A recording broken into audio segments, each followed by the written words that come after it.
The following program is rated TV MAL. It contains strong language and is intended only for mature audiences.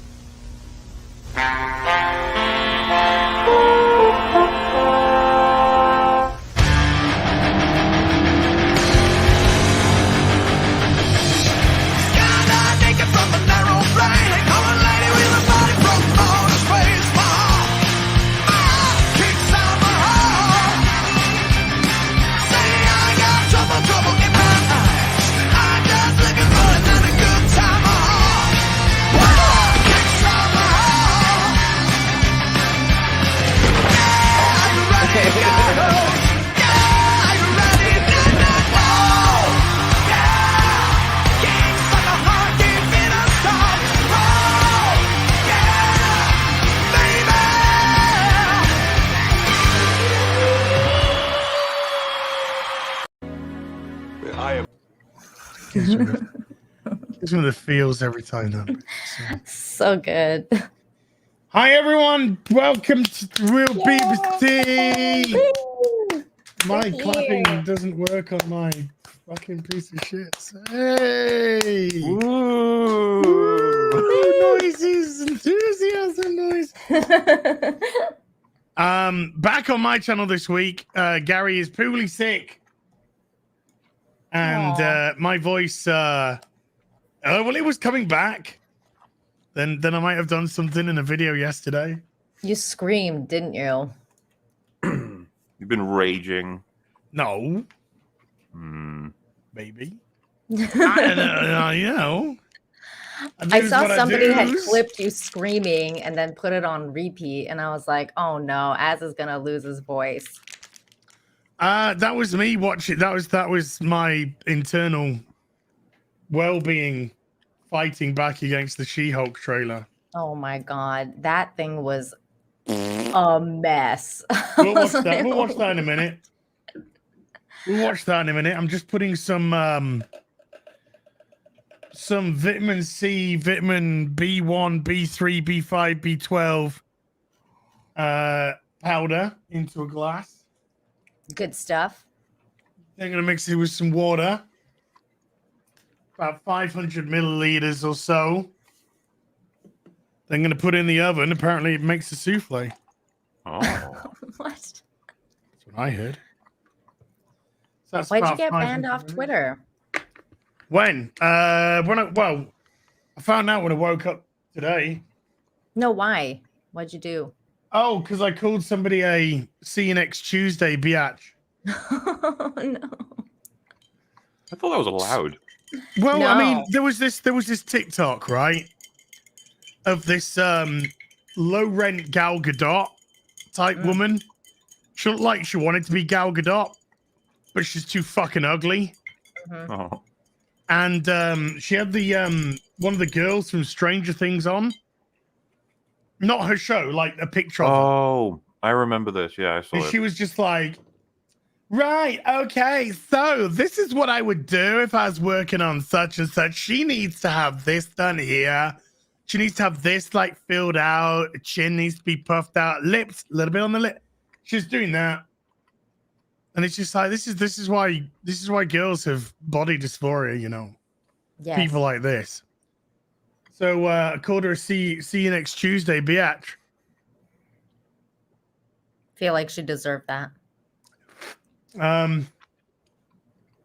Some people cried about that.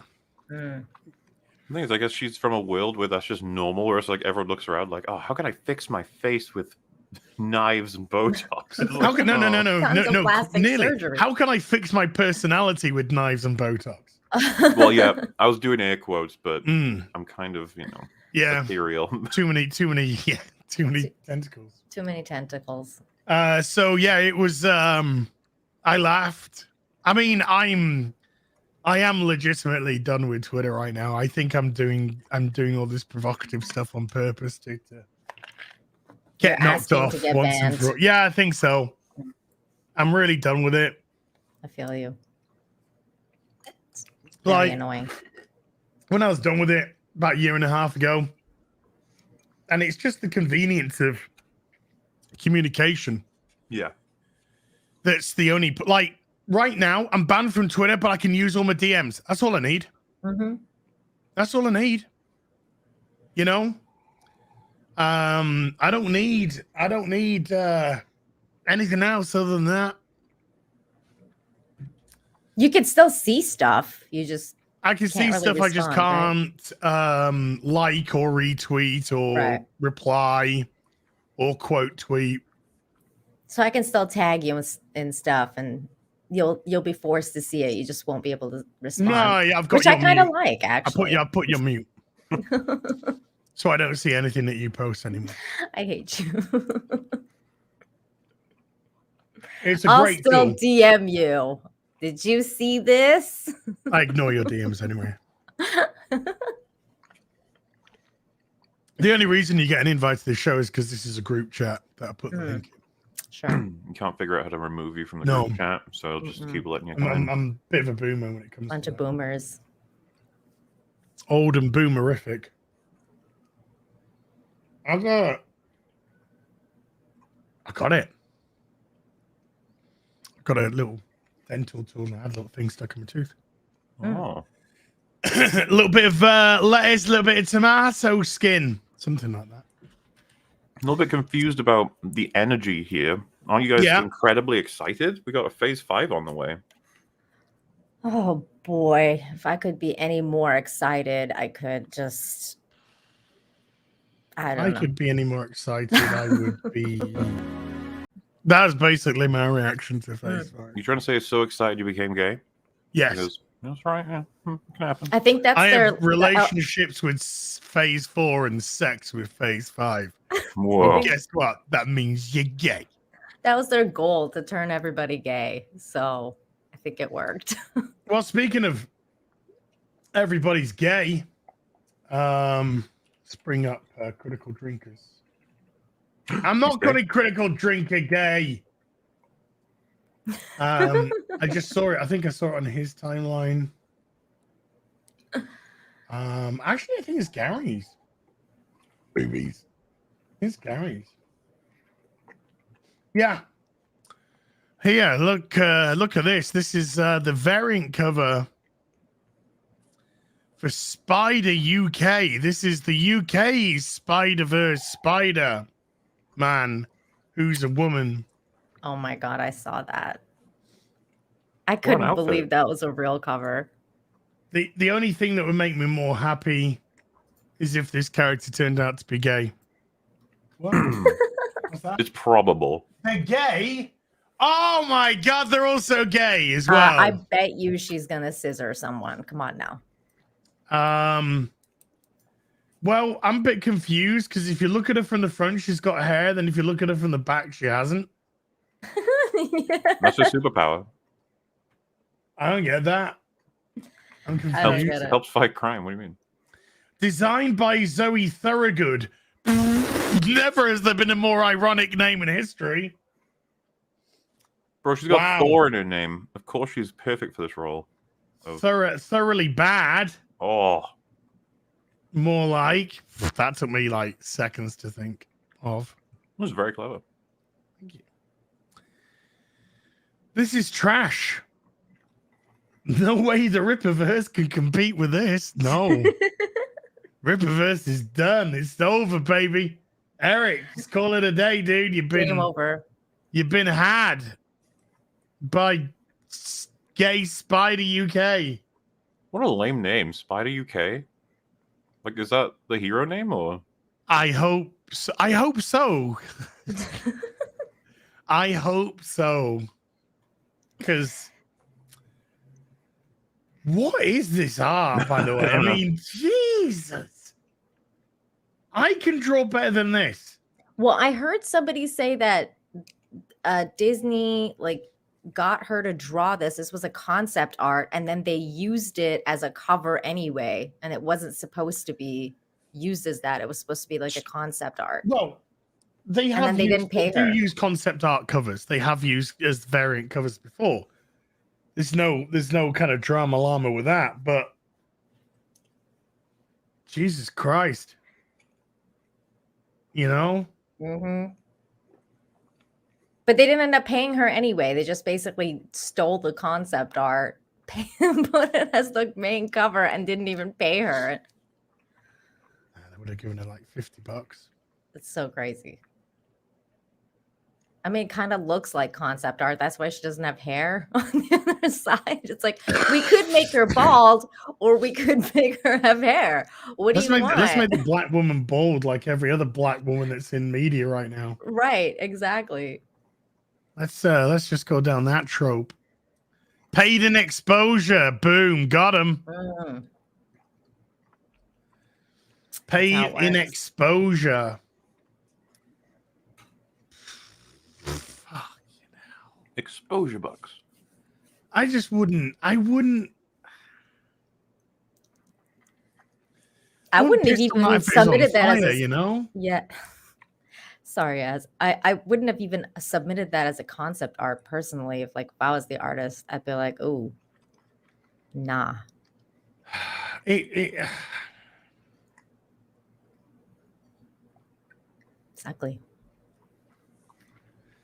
Oh well.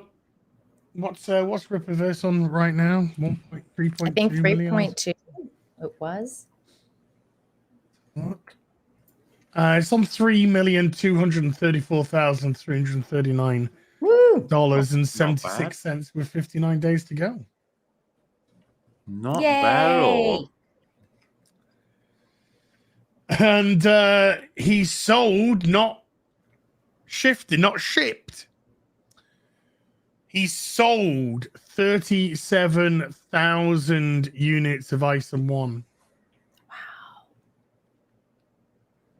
So if that was to go legitimately, let's just take the old comic charts, Comic-Con charts, from before the coup, from before Diamond's failure. That used to go on shipped numbers, not sold units. That was shipped to the stores. However many the stores sold, they love to overship as well. So I reckon that 37,000 would place Eric somewhere in the top 15 without any doubt of legitimate sales. Right out the gates. That's pretty great. Yeah. That's what I for actual sold numbers. Because if you're shipping 55,000, 60,000, you're probably selling 30, 40 tops. Right. Because you always have to overestimate. Right. Well, it's just shipped. It's right. It's shipped. I mean, it's money that Marvel have got because they and DC have got because they charge the comic shops for them. But this is why comic shops go under, because they push their shit onto the comic shop. The comic shop takes the hit with the cost. The comic shop doesn't sell them, and then they rot on the shelves. Mm-hmm. And then the comic shops go under, and Marvel go, hey, we shipped 75,000 units of this. They got their share, so they don't give a fuck. Yeah, that's why when people used to take exception with comic book writers and artists on Twitter, and the Twitter person would, the artist or whatever, would tell them to fuck off. And they go, we're your customer, and you're telling us to fuck off. And they go, no, our customer is the comic book shop.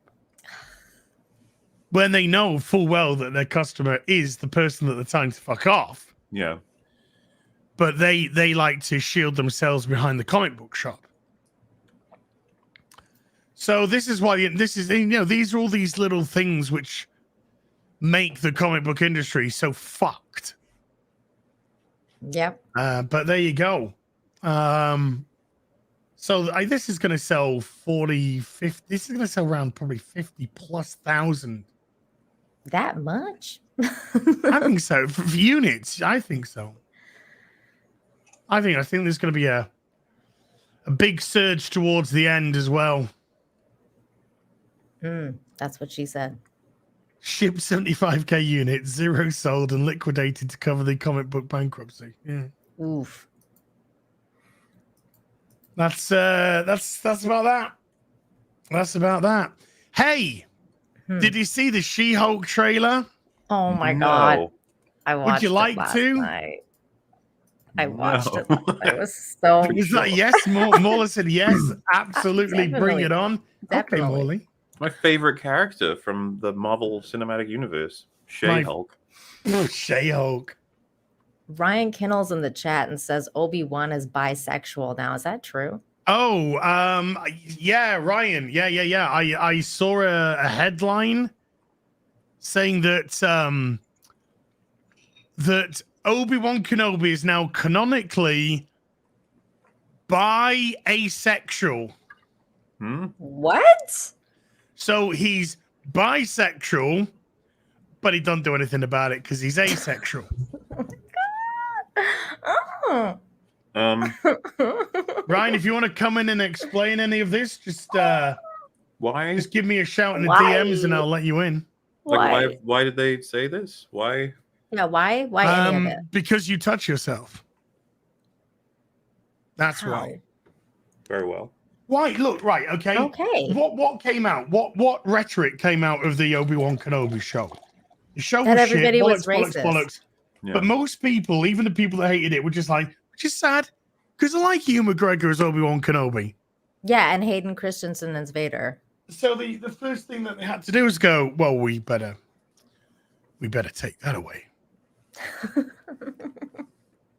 from those cis hetero males. Oof. Yeah. So yeah, I saw an article saying that he was now canonic. How? Why? Where? Where did this happen? I guess those sand. I'm gonna put Obi-Wan by. Oh, it's a novel. It's a Padawan prequel novel. The new Star. Okay, here we go. Let's bring this up. Let's bring this Oh up. no. You have had a stay of execution from She-Hulk. Thank goodness. New Star Wars Padawan prequel novel implies the author is a got banned from Twitter for that. Is a implies Obi-Wan Kenobi is a bisexualist. In the latest example of Disney's most fetishistic desire, you can tell this is from Bounding into Comics, amen. To both retcon Star Wars continuity and lazily identity swap the numerous classic pop culture icons that we've come under their ownership in recent years, the upcoming prequel era novel Star Wars I'm a Bisexual Jedi features a moment which implies that Obi-Wan Kenobi is the bisexualist. Hold on, let's bring Ryan in for 10 minutes. Come in for 10 minutes. He can go through this with us. Written by young adult fiction author Kirsten White. It's a woman that wrote it? Fuck off. Kirsten, yeah, you got to do something about that surname, darling. You got to do something about that surname. That is not acceptable. I'm shocked. Hey Ryan, you can read this and help my voice out. Oh yeah, absolutely. And listen, first of all, there's a reason. Like it was hidden the entire time. Like Obi-Wan Kenobi, right? It's in there twice, right? Yeah. Bi is in his name twice. That's why they had to do this. Makes sense to me. And did you see the way he looked at Qui-Gon every once in a while? I don't know. I hate you. Obviously, this is what led Anakin down the path of the dark side. He was playing hide the lightsaber with his master. Oh my god! But yeah, this started on Twitter a couple days ago because it's an account called like Star Wars Queer Watch or something. Now this shocks me. Their entire purpose absolutely shocks me to the core. This exists? Here, let me find it real quick. I could show you because I saw this a couple days ago and now it started taking off.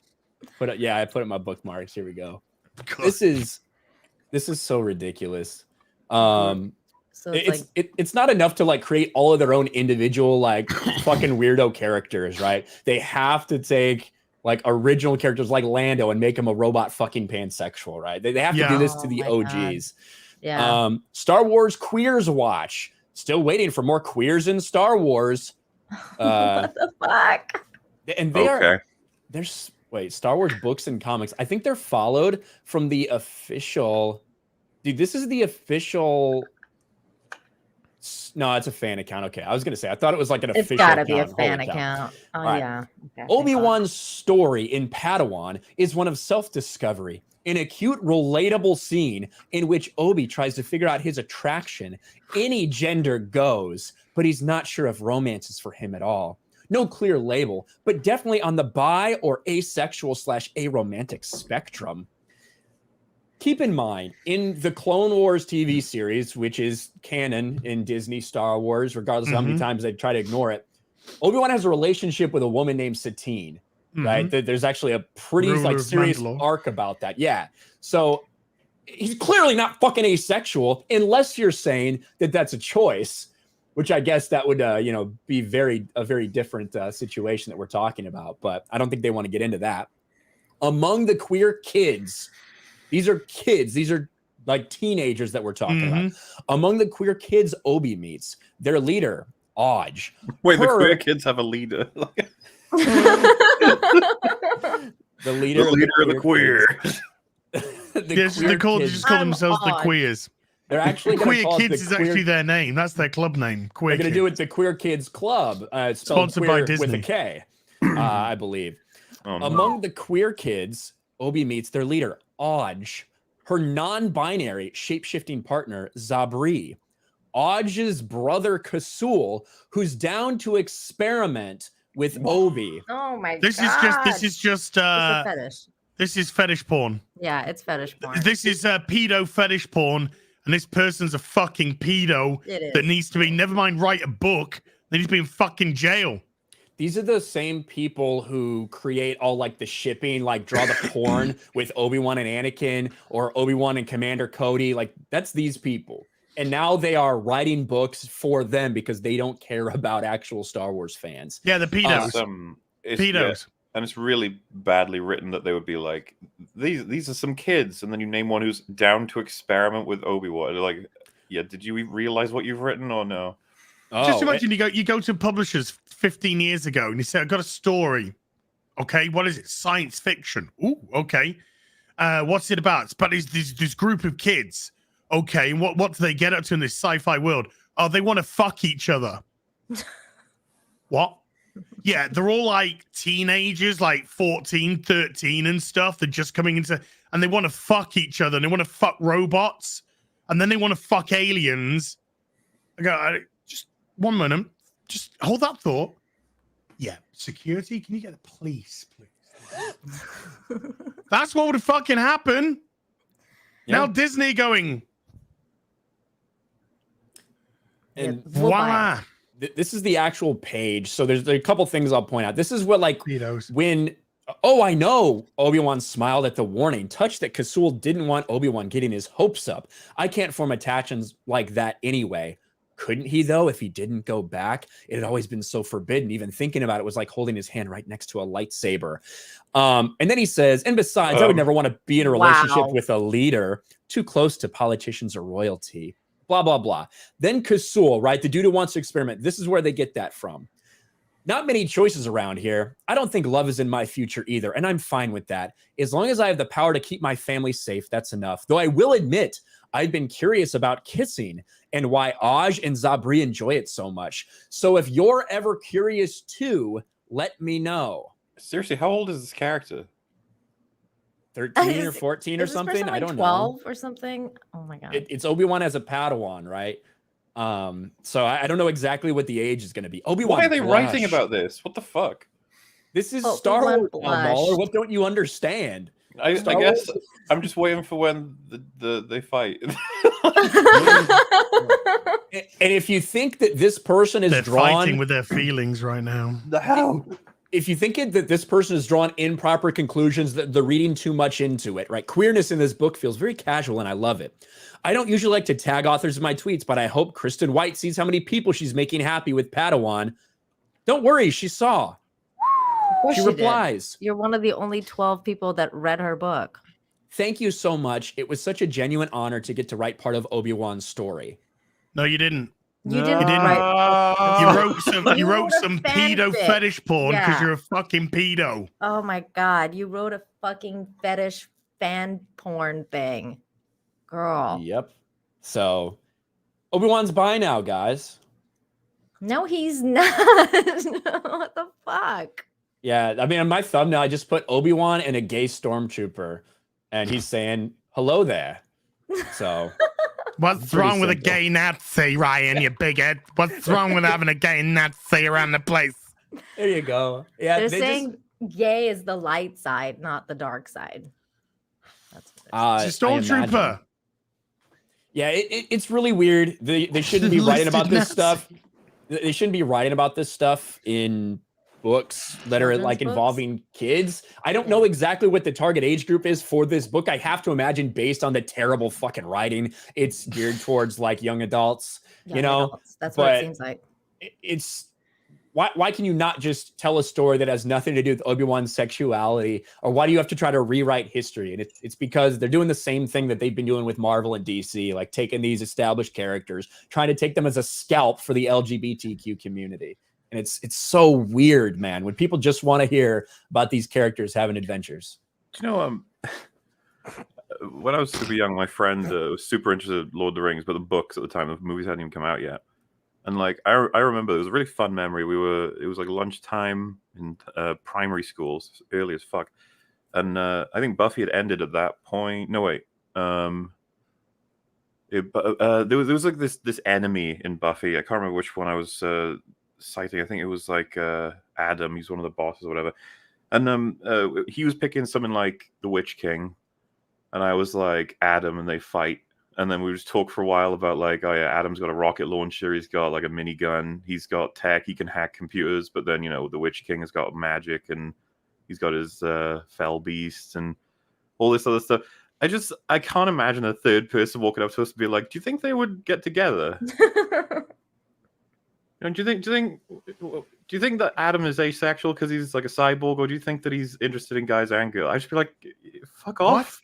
Like, I want to talk about fucking minigun, okay? Like, what? I just. But God, they have no. The thing is, no more. They have no interest in Star Wars. They have no interest in these franchises. It's all about taking away from the people that do love these franchises, co-opting them, perverting them, degenerating them as they do. And then, because all they do when they've, like, once they made Superman gay, once they made Robin gay, once they done this character gay and the other gay, what do? They just move on to the next character. Mm-hmm. That's all they do. It's not like, oh, we want Superman to be gay because it represents this. And then we want all these stories about him and this. No, it's like, right, we got him. Now let's go for another one. Let's play a quick game. Let's play Guess the Age of Obi-Wan based off this image. I would honestly say 14, 15. Now, this is a comic book that I think they just thrown in there as an image. But yeah, I would say he's like 14 or 15 years old in that. Yeah, that's what I would say. This says variant cover for Younglings Challenge 2022. Yeah, Marvel Comics, but this is a novel though. Right. Okay. Yeah. So I think if it's set around the same era, then you know. Yeah. Again, I haven't read the whole book because I don't want to shoot myself in the head. I've just read these pages, so I don't know exactly the full context. You mean you didn't enjoy Obi-Wan Blushed? I will let you know. I mean, not that I will do that right now with you or anyone. Yeah, it's supposed to be like an awkward kid, like, oh, I don't really know if I want this man to fuck me, but I kind of want to get monkeypox. It's like really weird. Ugh. So gross.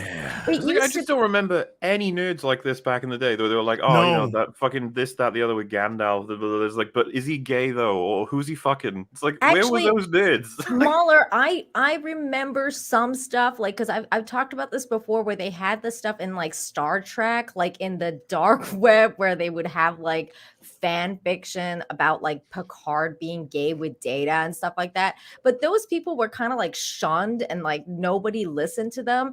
Those weird fan fictions are now becoming like official stuff, and it's it's just like, weird. The fringe weirdos, but like I guess enough of them collected up online, and now they're making books. Yeah, and now they've become like people who run the actual fucking shit, and you're like, what? They've hired these people who it is truly like fan fiction shipping stuff. Like these are the types of people that they're out there to pander to, and that's the people they're hiring. Yeah, that's the people they're making Star Wars for. It's creepy, and it is creepy. You're gonna get the same results from this that you get with something like the Riva lightsaber. Right, that's their spending power. They'll go out there, they'll tweet about it, they'll do fan cams about it, but in reality, they're not going to actually go support the product. And as soon as something like different comes along, as soon as whatever they're looking at loses a little shine, they'll go and they'll be super big fans of that. Because they're not actual Star Wars fans. I can picture myself in like these writing rooms being like, oh, can we tackle like Dooku's fall? What tempted him? What did he believe? And then they could be like, who was Dooku fucking? Well, I can do better than that for you, Mauler. Yeah. Because Star Wars Acolyte is going to be Leslie Headland's show. And it's going to be a feminist show. It's going to be predominantly females who are running it. And the lead's going to be gay. You told me all of the important parts. I don't know. I don't even need to watch it anymore. Well, that's good because that's as far as the story's got. That's kind of what I'm saying. Like we used to sell stories on premises and twists and all this other stuff. It was like these days, nah. It's like there's a gay. Come watch us. There's a gay in a black. That's as far as we got. It's not just that the character is going to be gay. Like the actress, well, I don't even know if I can call this person an actress based on how they identify. But the lead is every single diverse thing you could throw into someone's title, like non-binary, they, them, black. They're a non-binary. What is it? They said they're a non-binary lesbian. How can you be a non-binary lesbian if you're non-binary? You don't identify as a gender, therefore you can't be a lesbian because a lesbian is a woman who's attracted to a woman. Yeah. Mm-hmm. The only thing that person is not is a cripple. That's the only thing they would need for like the Olympic ladder of oppression. Crip Daddy just went. Whew. Yeah, he's still got a shot. If he just transitions, it'll be good. Yeah, if I could, just put some lippy on.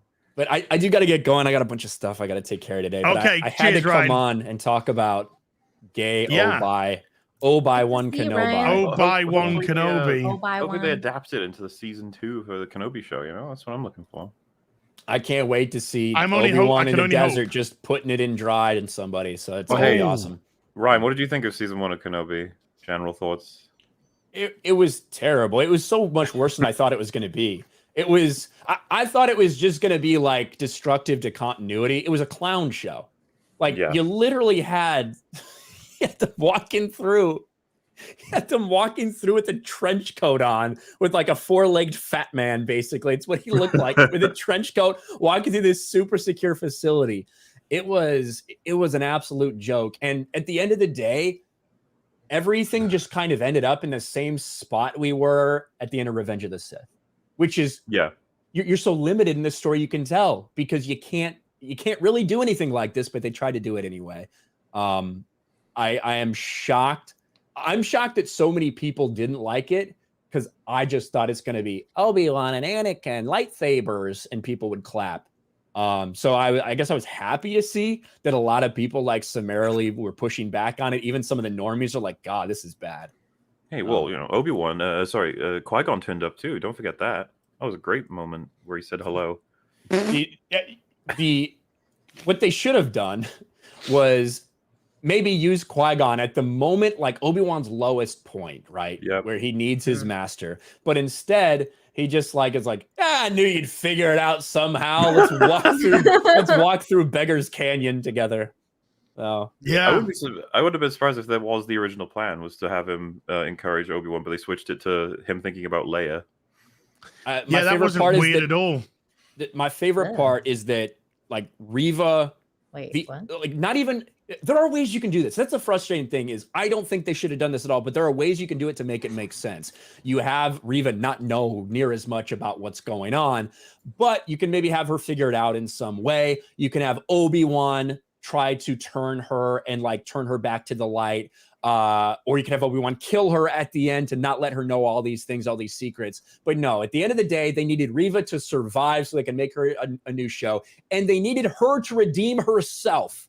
She is the only one that could possibly redeem herself because she's the only other one diverse enough to do it. She Just hasn't like redeemed Wanda. anything. The whole irony is she hasn't redeemed anything. No. She just didn't kill another Jedi to add to the list of all the Jedi she's killed. You cannot tell me. Or future Jedi, I should say. Knowing how the show ends and it's like trying to paint her in this good light of like a person who is just trying to do the right thing. You can't justify that with what we saw at the beginning of the show. She's the most evil motherfucker there. Like they make a point to have it be so evil that the other Inquisitors are like, "Why are you so evil?" Yeah, they're like, "Hey, tone it down a little bit with the dark side there. You're going a little extreme." But yeah, it was trash. But I gotta get going, guys. I'll talk to you later. Cheers, Later, Ryan. Ryan. Take care, mate. Bye, guys. So, Obi-Wan Kenobi. Jesus Christ, that is pedophile porn. And if you buy that book, you're a fucking pedo. Yeah, you're weird to the extreme. Unless, of course, you're buying it to read out to and fucking make some money and laugh. Yeah, unless I'll allow that. We'll That's allow that. true. Yeah, we'll allow content for YouTubers to laugh at. Yeah, that is. Yeah, this is I mean, look at that. Look at that. There's just so much to unpack just with that side-shaven, image. just smug cow. Star Wars hits grand slam of woke identity politics, casts black, lesbian, and non-binary intersectional feminist Amandala Adama from Battlestar Galactica Stenberg as the Acolyte series lead. In confirmation of a previous rumor first suggested, blah, blah, blah. Disney's upcoming High Republic era live-action Star Wars series, The Acolyte, has found its lead. The black, lesbian, non-binary, which is contradiction, and intersectional feminist, Amandla Stenberg. Woo! Stenberg, who recently appeared as Alana Beck in the cinematic adaptation of Dear Evan Hansen. Never And is heard of it. perhaps best known for starring as Rue in the first Hunger Games film. Oh, Was I remember revealed to that. be the next actor to helm a Disney Plus Star Wars series, courtesy of the brand's official Twitter account. Do you remember there was a point where when it was like, this new Netflix show has been approved and it's being made, and then it became a meme like the second that happened. That's like meaningless because it just Netflix just approved everything. To be like, I'm going to be in the new Disney TV show. You're just like, oh, which one of the hundreds? Like, I can't even tell the difference anymore. Well, I mean, I would say if somebody says, we've just hired, I don't know, Jasmine McFace in the new Star Wars show, I'd be like, okay, what are her boxes? Yeah. Well, you know, like, what are her boxes? How gay is she? It's already happening with the Marvel ones. It's going to happen with the Star Wars ones where someone's going to tell me, Miss Marvel finished. I'll be like, huh? Like, yeah, it's done. And I'll just be like, oh, is it worth seeing? It's like, no, obviously. And it's like, what's like the stuff? What happened? It's like, mutants, I think, are a thing now. And she switched places with Captain Marvel at the end or something. Whatever. It's like, all right. And then, you know, when I go, because I'm probably going to watch the Marvels, that's going to be funny. And then, you know, if they're like, oh, you need to see Miss Marvel, the TV show, I'm like, nah, that's all right. I'll just watch a recap for like 5 minutes. Fast forward by 5 years or so, even between the three of us, we'll be like, oh shit, did you see show 742, 738, and 779? And you're like, no, I missed all of those. And you're like, fuck. No, I did watch 825 to 827 though. I fell asleep with 999, but that was the one that everyone liked, and I just God damn it. Yeah, it's just number the episodes of everything that comes out now. There's just one channel that just plays stuff. Loki season 2 is it's now just like episode 13, 14, 15, 16, and 17. Hawkeye is 18, 19, 20, 21. We're getting 18 episodes for Daredevil, right? Is it? Or was it 16? 18. Apparently. So they're going to be 30-minute trash piles. Yeah, seriously, good luck, Daredevil fans. I feel so bad for luck. Gary. I don't think unless like somebody like yourself or Gary or Drink or somebody says, shit, you know, this Daredevil show is good. I don't even want to touch it because I just don't even want to taint the great But you're gonna series watch that we've had. She-Hulk? Yeah, because I don't give a fuck about She-Hulk. Oh, okay. I give a fuck. For the Daredevil. shows that I rip apart are shows that I actually give a shit, had some connection with. You care for him. So. But I care about, the Daredevil season 1 is like one of the best so good superhero TV shows of all time. Well, they're about to do it better. Yep. This so time it's better. This time there's so much diversity and feminism. Morla, have you seen the opening to my video yesterday? Which one? The She-Hulk one. Oh no, I haven't seen any. Okay, dude, I'm literally out of the loop on the new Marvel stuff. This is how much I am so done. Dude, that so She-Hulk done trailer was with with this kind of shit. Okay, Molly? I'm half expecting it to just be a Rubio screaming. It's funny you should say that, actually. You got to see it to believe it. Hi everyone, it's Az here from Heel vs. Babyface. A new trailer for She-Hulk dropped over the San Diego Comic-Con weekend. So, without further ado, let's have a watch of it, and then we'll break it down. Don't forget the headphones. Let's get to it.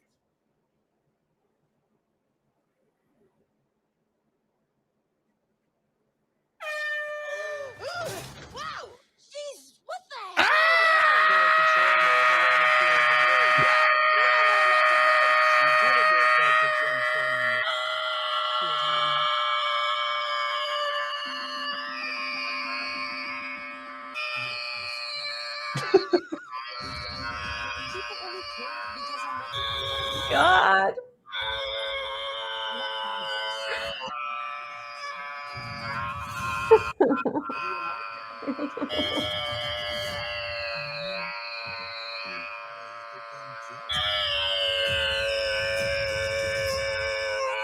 Okay, so let's go through the trailer, shall we? That's the best review of anything I've ever seen. You enjoyed it, is what I'm gathering. But unfortunately, Morley, you have undone yourself because that has allowed us to move into watching the actual trailer. Well, I mean, I can only delay for what, 43 minutes? I tried. 43 minutes, 44 minutes. That's a good effort, dude. That's good. I got a lot of respect. I tried to help Muller. Let's watch the actual trailer. Sans me screaming.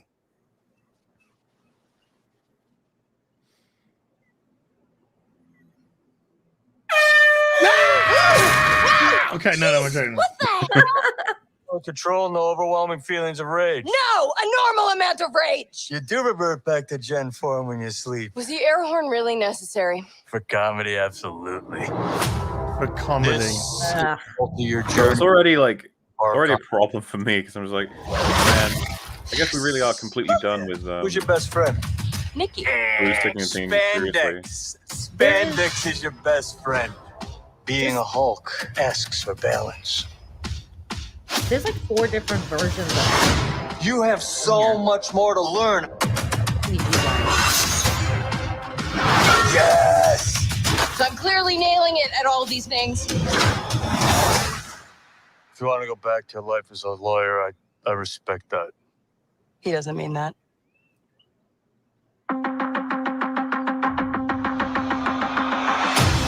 More and more eccentric superhumans are coming out of the woodwork. We're going to launch a division for them. And I want the She-Hulk to be the face of it. Jennifer Waters. Namaste. I have a serious conflict of interest. This man tried to kill my cousin, Bruce. Yeah, that's quite all right. Oh. People only care because I'm representing Emil Blonsky. I think they care because they're like, hey, that girl's green. She looks different in every single scene. God, I really like this outfit. That outfit didn't even rip. I'm not proud of this. Miss Walters, we answer to a higher power. Our universe is on the edge of a precipice. I am a lawyer. We do things by the book. The Book of Ashanti. No, the Book of American laws. Whether you like it or not, you're now a superhero. Let's do this. You know that friend you had in high school who was way cooler than you were, attractive, got all the attention from everyone? Hello. I think I'm jealous. Is that what I'm feeling?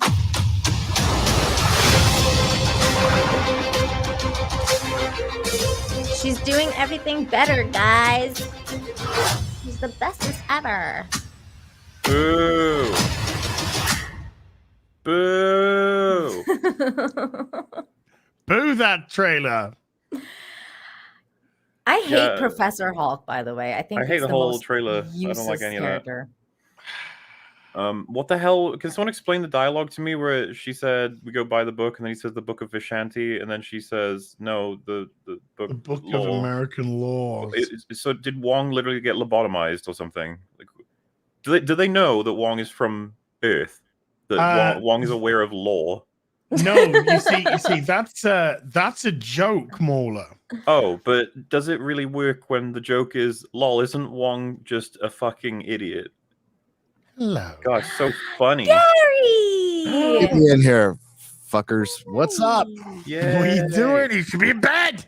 You need to be in bed, sir. I am not in bed. You got so excited for She-Hulk. I did. You were just like, I need in on this now. Right now.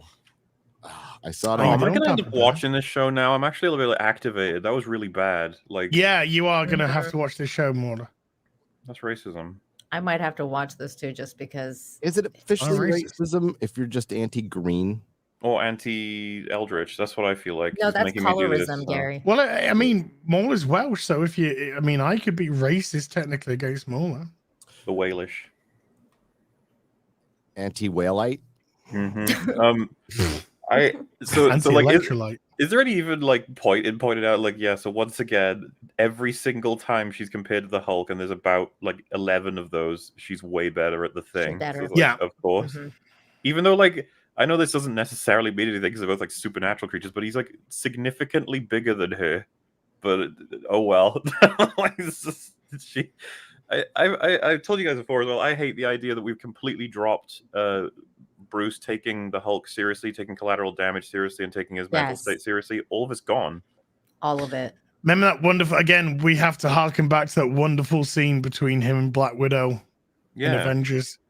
And all of that is now, it's not even on the table. They it's set the groundwork. buried. They had him say in Avengers that he's tried to kill himself from all of He this. shot himself. We're never in the doing foot. that again. We're never getting anywhere near that. No. Like they were building up to the to this, right? That's what we were expecting, Professor Hulk, but there would be some breakthrough. We didn't expect it to happen off screen, which No. is what it did. And they're just moving fucking on because they don't care. And somebody pointed out on Twitter just before I got on, like, it's been 3 movies and a couple of TV shows since the Eternals, and nobody's talked about this giant celestial on the fucking planet. I'm like, that's a great point. I forgot about that movie so much that's like the best point of all of this, showing how much they don't give a fuck. By the way, hello chat. I missed you. I love you. Sorry I was gone last week. And I'm a little sick, but I'm fine. I'm in the same vein as that from Eternals, because I never even saw Eternals, by the way. I'm still running off the fact that people have just told me what happened in it. I just like the idea that don't even bother more. Don't even. Doctor Strange, maybe after Multiverse Madness, he has a chat with Nick Fury, gives him an update. He's like, "Oh, the whole multiverse nearly got destroyed yesterday, but I sorted it out. No worries." It's that Wanda girl. She went a bit nuts, but just updates. What else happened? Oh yeah, there's a giant at the end monster stuck in the middle of planet Earth that tried to be born from it. Don't worry about it. But at the end of Shang-Chi, Professor Hulk was back to Bruce Banner. Mm-hmm. Well, and wasn't the drama of Shang-Chi was about to release a giant soul-eating dragon on the world as well? Yeah, I but didn't see that either. Aquafina shot it in the neck after It's just one that- day. There's no you know, like updating someone Urgency? about Vulture stealing stuff from people. I can understand why the Avengers wouldn't give a fuck. It's like, oh, yeah, it's a guy who's stealing stuff.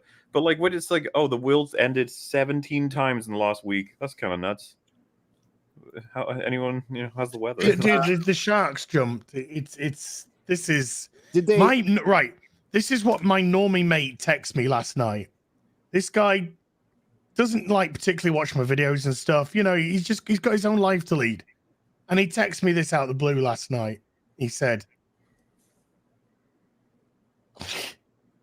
here we go. One text, She-Hulk. Next text, oh my fucking God. Next text, it looks like an April Fool's joke. Yeah. Then fourth text, it looks like the worst thing I've ever seen. Fifth text, I like the way she's half his size, but can throw further than him and outdo him at everything. Laughing emojis. They'll lose their main target audience. That's male. Laughing emojis. She's got all the benefits that he had, and she's got none of the drawbacks. What he then puts, just by making Hulk a woman doesn't make my girlfriend want to watch it. You know, and it's got a scene where they specifically point out where they talk about fucking high school. And she's like, what's her face? Yeah. Is like 40 years old. Okay.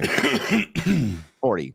High school was a long time ago. If you're still thinking about like being overshadowed in effing high school when you're 40, you must be a Hollywood writer. That's pretty much it. Like, we don't care about fucking high school anymore. We adults, we don't give a shit. I was gonna say, I haven't thought about that shit in ages, and that wasn't even hugely long ago for me. Like, the only people who obsess about high school are people who went to university their entire lives, or they're fucking Hollywood writers who are 20 something whose high school was like 4 years ago. Nobody gives a fuck, and especially not Jennifer Walters. Yeah, but the people who are writing this are like fresh out of high school, I'm guessing. And they're like, oh my God, high school. Dana Schwartz. I can see that we've got top-notch writing, because you have stuff like, I'm going to be representing Abomination. It's like, oh, I mean, that's fun, but she can't. Like, she literally can't by law because of the obvious, like, the family connection, the interactions that he's had with, And then they go, no, it's fine. Yeah, we don't care. Oh, okay. That's fine. I just feel like as Really a somewhat of a normie to like the Hulk situation, especially like She-Hulk, I first of all, I fucking hate Professor Hulk, because there's what the hell is the point? Like, the whole point of the Hulk story was a whole like him being angry, and you know, the whole point of his entire story is that struggle between controlling his anger and controlling himself, and like trying to figure that out. There's no character plot anymore. Like, he's basically figured it out and he's fine now. He's like this weird looking Hulk that's like a fucking mutation of the Hulk. It makes no sense the way what he looks like. It's just weird. It's a weird character. There's no character development anymore. Where is there to go? Full comic relief now, which is such a shame. Yeah. I liked it when the Hulk was like, like, I'm gonna kill everybody, and everyone was scared because they're like, oh, it's the Hulk and we can't control him. Like, you know, like, oh, well, gotta do something. There's urgency. Roll your minds back to a certain 2018 when we all saw Thanos fucking wipe the floor in a fist fight with the Hulk, which was an epic goddamn scene, and it sets very strong stakes straight away. And we all speculate, like, and the Hulk's not coming back out. What's that about? And it's like, is it because it's the first fight he's really lost to the point of like he's bleeding and knocked out, or is it that he's tired of being used as a weapon all the time? He's never used because he's actually appreciated as a person. It's like, where are they going to go with this, and what's it going to mean for him, and will he get that rematch with Thanos or something like that? And it's like, no, funny, smart Hulk. That's fun. Just like Hulk. Thor, a pathetic piece of joke now, just like a throwaway joke. That's the whole fucking point. Because I love Thor for his masculinity and his amazing. You know, he's a fucking god, but now he's like a joke. Yeah, Funny, though. But which Thor? Because there's how many iterations of Thor throughout right. the MCU? Well, that same thing is going with the Hulk now. It's Hulk is just Mark Ruffalo. Like this isn't fucking Professor Hulk from the comics written by Peter David. This is Mark Ruffalo Hulk. It's Chris Hemsworth comedic Thor now. Because we need to tone down these masculine white male cis characters because they are just it's toxic masculinity and it's bad. So we need to take it out of our heroism and we need to give it all to the MCU, which is doing so good that they had to pull the plug on MCU Phase 4. Mm-hmm. Like that. But this so-called toxic masculinity has saved the world time and time again. It's not toxic masculinity, it's masculinity which is saving the world and the universe. But that's not something I'm not even saying it used to be. I used the word won't. They won't do it. No, they can't do it now. They can't do it. They have painted themselves so far into the woke corner, they are physically unable to write proper stories for the billion-dollar franchise that they paid for. It's their own fucking fault. But that's where they're at now. It's no more a won't, it's a can't. And I mean, now they know we're gonna try to like keep this train on the track right before it veers off the cliff. But they know it's veering off the cliff. That's why they're heading to Secret Wars. Why do you think they're going Secret Wars? Because there's gonna be a fucking reset after that. Trust me. And the Kane Dynasty, what a fucking dumb name. What a dumb fucking name. No casting announcement of Fantastic Four, although that might come at D23. I didn't go to a second of Comic-Con because I was sick, and I didn't miss anything. I just have my phone in the bed, and I'm watching all the trailers when everybody else is. I sent Garrett down so he can go see his first con. By the way, none of us. You didn't need to do your inoculation. There was a lot of ways to get in. I just felt prudent that I didn't go and spread my germs everywhere. But That's kind of you. Yeah, well, I didn't want to do that. I don't want to be that big of a dick. Only a semi-dick. But yeah, I'm catching up on all the stuff now, and holy shit, it was just a big nothing. A lot of garbage. It was just a lot of garbage. And Henry Cavill not showing up, I thought was the biggest news. Oh my god, did you see what TMZ said though? They were like, he didn't show up, or it was rumors after all, but he didn't show up and he bailed on the fans. And I was like, yeah, it was rumors, but rumor. So he bailed on Comic-Con. It's like, no, he was never intended to be there. He didn't bail on anyone. You fucking bitch. No, David Zaslav isn't this like this guy saving the universe yet. He's going ahead with the woke dumb shit fucking DC universe that the people he fired decided to run with. Because they've gotten so much money into it, there's nothing they can do about it. Right? So did you see the Shazam trailer? Yeah, they couldn't even show the Flash. Oh my god, it's such a nightmare. Well, they're just Superman. We are in a weird timeline, aren't we? Oh no, okay, let's play the Shazam trailer. World. You know all these like classic DC heroes. Don't mention Superman. Don't mention the Flash. Don't mention the Flash. We're in a contract negotiation with this. This dipshit just back Amber Heard. He didn't back Amber Heard. He basically just said that the trial was a shit show and it was just a lot for people to get involved in drama, and why the fuck are we watching people's marriage problems live? Because they're famous superstars. I'm bored of people pointing that out. I'm like, we all know why. We all know why everybody watches that shit. Yeah, you're in the modern era now. The movie stars, the time where their privacy might have been respected is over. If you especially when you have so much competition with just regular people, like this whole I deserve my privacy, but I want to be famous and I want to use especially when you want to start using it as a platform for influence. I think your privacy gets questionable after that if you want to start telling people what to do. And if people he's said good stuff in the past and he said bad stuff in the past. I thought the first Shazam movie was okay. This one looks fucking dumb. I like the first one. This trailer just looks like some of the hottest of hot garbage I've ever seen. No, I don't think so. Oh, thank Christ. First Hey, one, let's watch Dr. Disrespect. the first one, it did okay, right? But it didn't make a ton of money. I just see this one kind of doing the same, making a little less. I don't know. I didn't mind This the looks trailer. I thought it was all right. terrible and cheap as well. Nina as fight. I liked it. That's whatever. It was What did Shazam. What did you like about it? I like the costumes. I thought the costumes were better than Marvel's, like the Eternals comparisons. I liked Helen Mirren. I think she's beautiful. And I think the movie's going to be like a little bit shittier than the last one because the last one was such a hit that they're going to try and match that. So they're going to like over joke it. It just seems like there's going to be like way too many jokes now instead of it being like No. serious movie. The question was, what do you like about it? So far, we've got I like Helen Mirren, which has nothing to do with the film, and I like the costumes. They're better than the Eternals. They were good. That's what we call a really low bar there, Nina. Really fucking low bar there. Hey, I mean, the trailer is not like nothing to write home about. It's just a trailer. I don't know. A trailer is an advertisement to turn you on to watching the product in the cinema. My favorite trailers, I could talk forever about what like gets me excited about it. This one, I just like, this looks lame as fuck.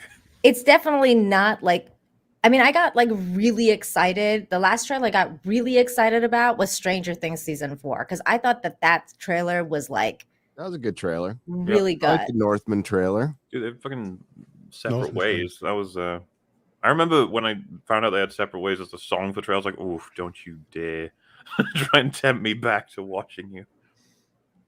I also didn't like the music choice for this trailer, but fuck Eminem.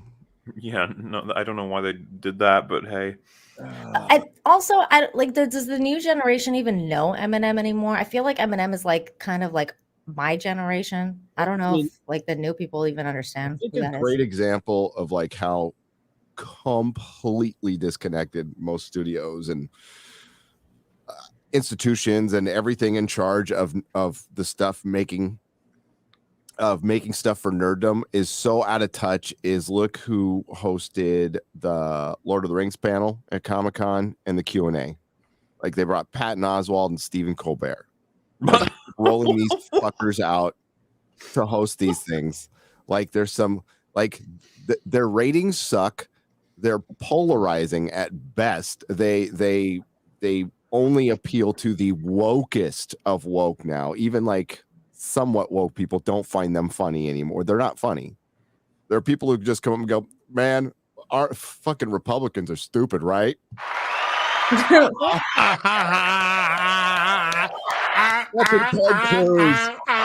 dude.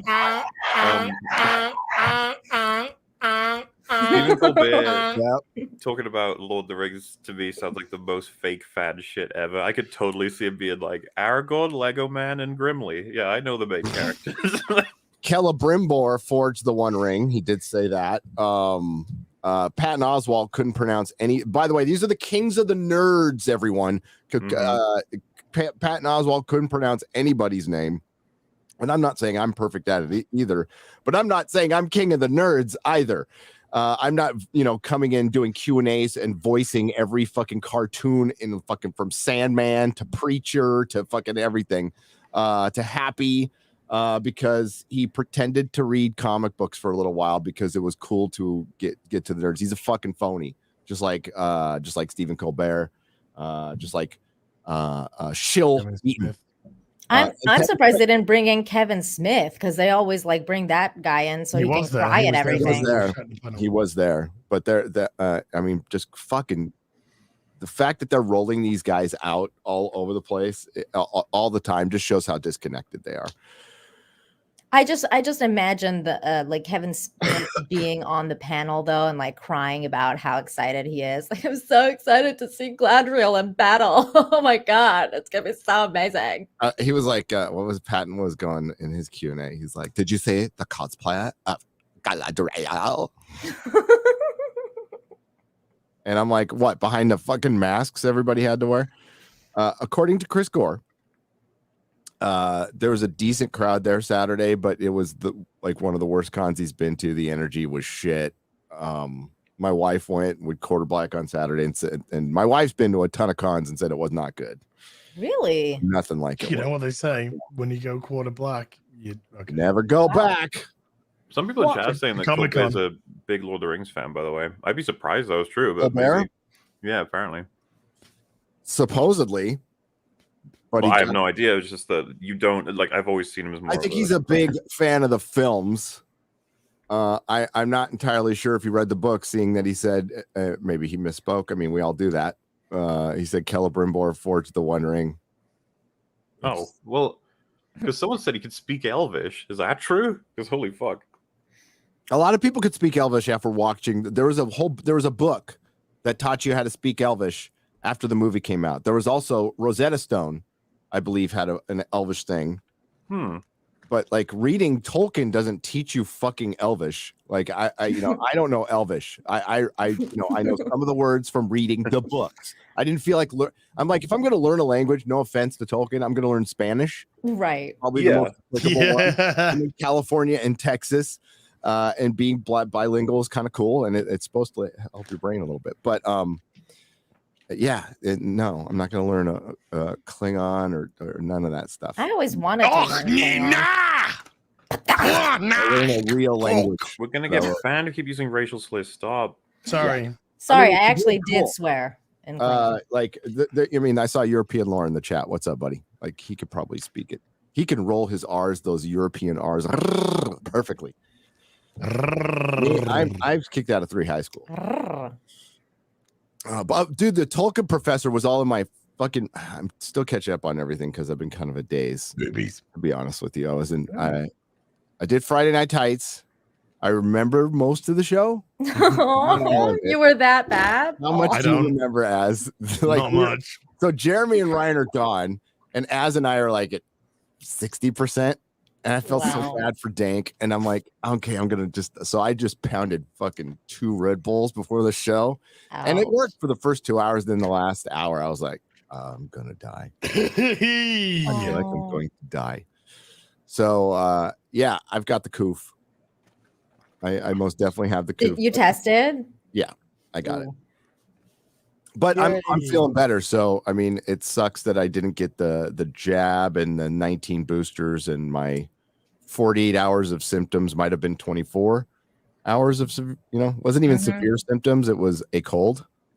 If you have the 20th booster, you get a t-shirt. So do I get a t-shirt? I only had like 24 hours worth of symptoms, and then like the sore throat and everything. That was, well, I know that came on the Sunday. The Monday I felt right, but the throat was kind of like gone by the Tuesday. So it was gone within 48 hours. Yeah. Wow. Glad I got it. With my pure blood immune system. Yep. I don't know if I got the coof though, because I never tested it. Oh, well, I mean, it was a swabby one, so it's like, how reliable are those? It's 50-50, man. It's 50-50. My coof. I didn't get the yeah.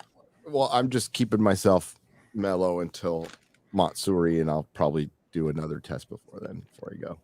What I was going to say, by the way, about She-Hulk at least versus Shazam, I would want to see She-Hulk more because it looks like it'll be funnier, badder. Shazam looks like it'll be lame, bad, where I'll just be like bored. Yeah, I think Shazam's normal bad at best, at or average. It's going to be like, okay, that was cool, and it's not anything I'm going to review on my channel. No. They probably like at least happy that like at least we could show the trailer for this and be like, this is our normal actor playing the normal character, got all that stuff done. The least controversial, but no one's gonna care that much compared to like, where's your other heroes, DC? Getting up to with them. Well, instead of amping it up with like real villains, you're bringing like Helen Mirren. It's like, I know you like her and everything, but I like her.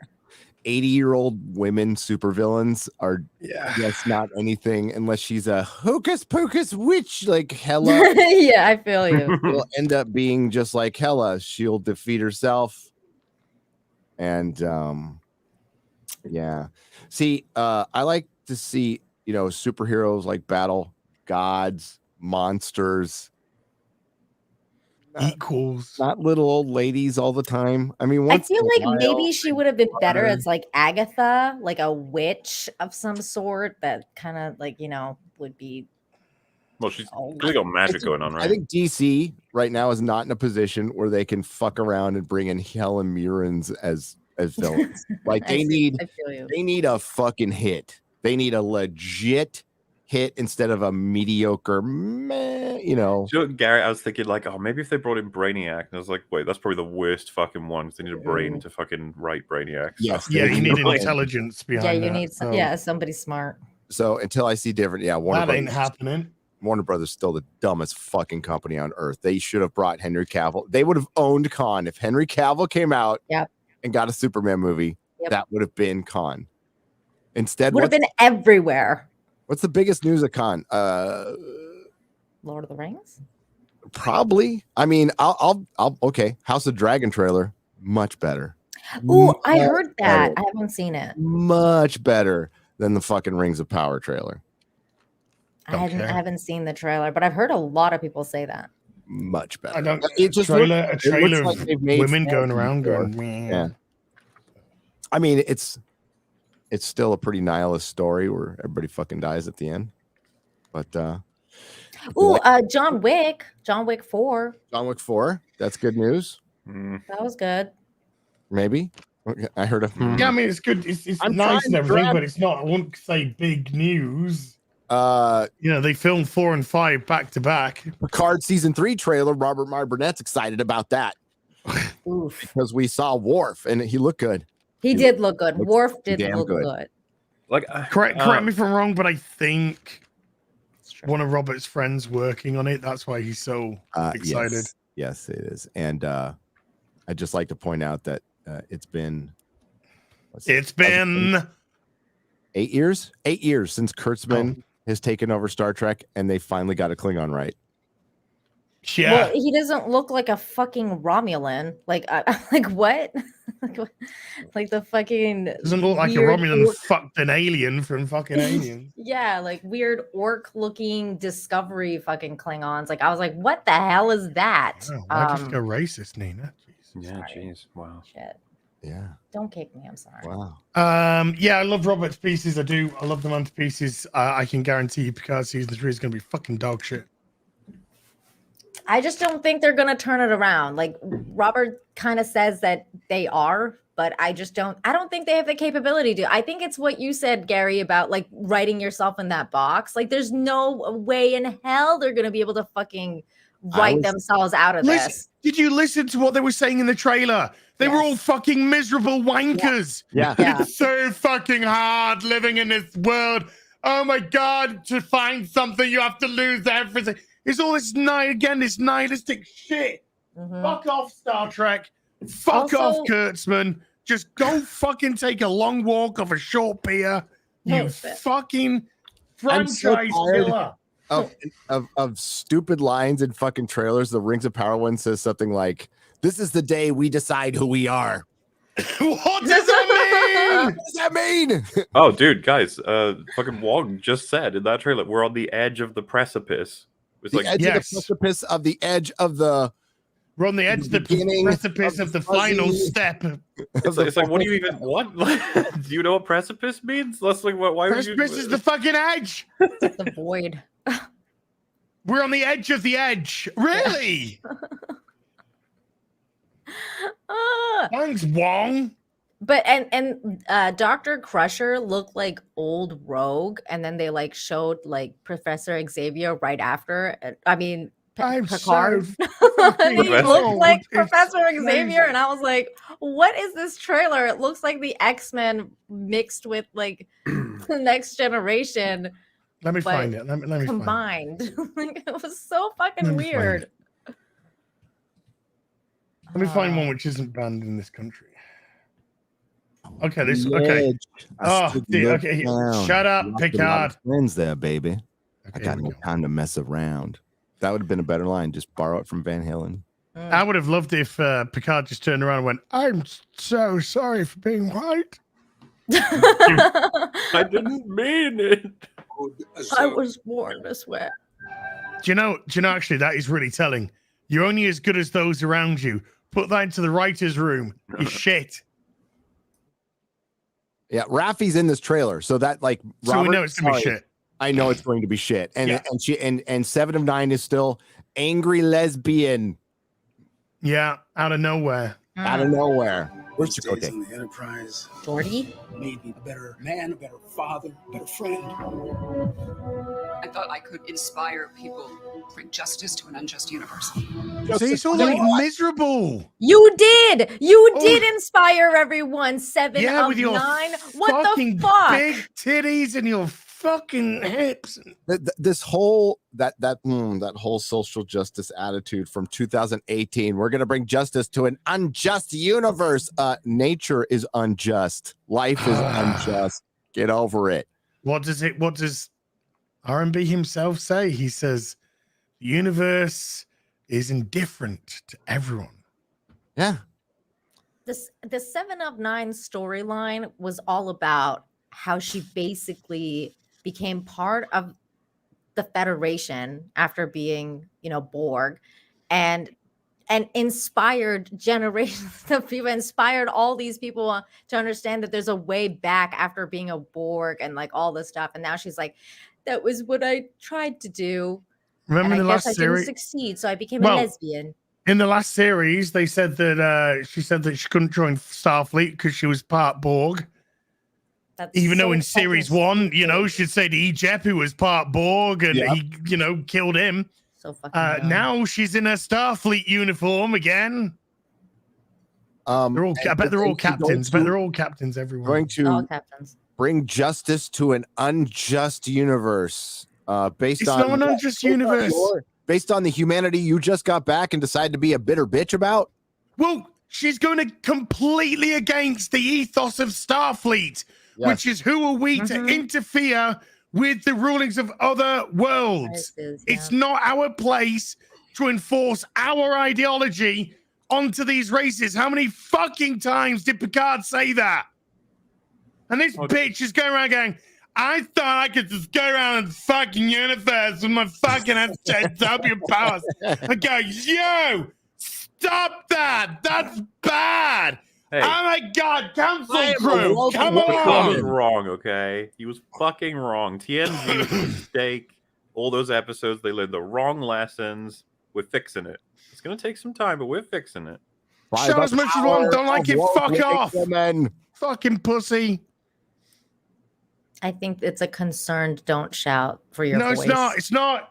Nina, stop fucking trying to fucking fight people's corners who are just being fucking. I feel bad for your voice. I think I don't. It's my 7-9 voice. has become an angry Marin soccer mom. That's what She's she a is. lesbian now. Yeah. She's an angry lesbian.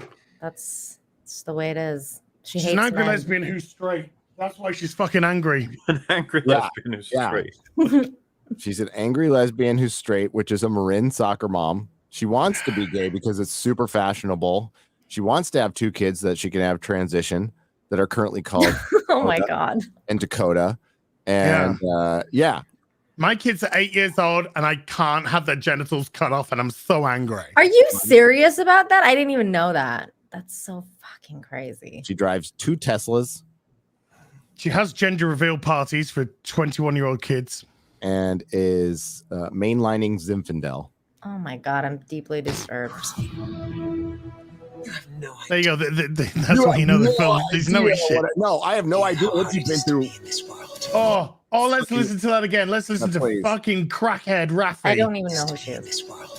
Right, I didn't hear that. You have no idea how hard it is to be in this world. Oh my fucking You have no idea how hard it is to be in this world. Is it because she's black that she's saying that? Yeah. Well, she's a Dialogue, black too. lesbian crackhead who's an alcoholic as well. Such generic fucking dialogue, too. You don't know how hard it is to be in this world. This is your wait. Hey, is this Star Trek going to be more positive? Is this going to be the more optimistic Star Trek that Paramount's been promising every fucking series? Yeah, And but it's that doesn't always- make for it. What are they going to do? Have a trailer where they're like, "We're happy"? That would be boring, Gary. We need them to be sad, depressed, in dark rooms. How about one where we're going on an adventure? Yep. No. We're going No, on an we adventure. only go on adventures about exploring sexuality. That's the only thing that's the only adventure. I hope The final That's frontier The is in my final frontier. panties. I want The Raffi final to die. frontier is everybody's asshole. I want Raffi Wow. to die in a transporter accident.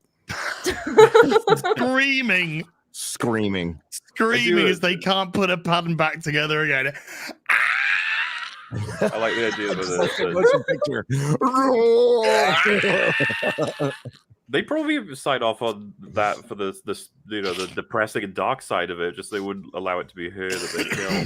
They'd be like, yeah, we'll put someone getting torn to shreds in a transport accident in Star Trek. That sounds like Worf does look boss though. Worf looks great. He looks but great. he also looks like it's about time you brought me back, bitches. Yeah. Well, it just looked like everyone is literally walking towards their execution. Dead men walking. They just go and they get down on their knees and then somebody just cuts their head off. This is how it fucking feels like. To know what I have and have not sacrificed for this. Again. You do not presume to know what I have sacrificed for this.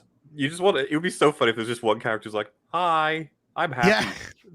I fulfilled all my dreams and goals, and I am so excited to hear what the future has for me. Fuck, Wolf. We have to be willing to go through that door to what's next. God, she's the worst. What? You have to be willing to go through. You have to be willing to go through that door to what's next. What the fuck? That's what shitty dialogue. Who's writing this? Just fucking words! Are you saying that one thing leads to another? Whoa, calm down. That's Wow, a Gary. big concept. Mum, that's the toilet. You said you wanted a wee. Oh no, sorry.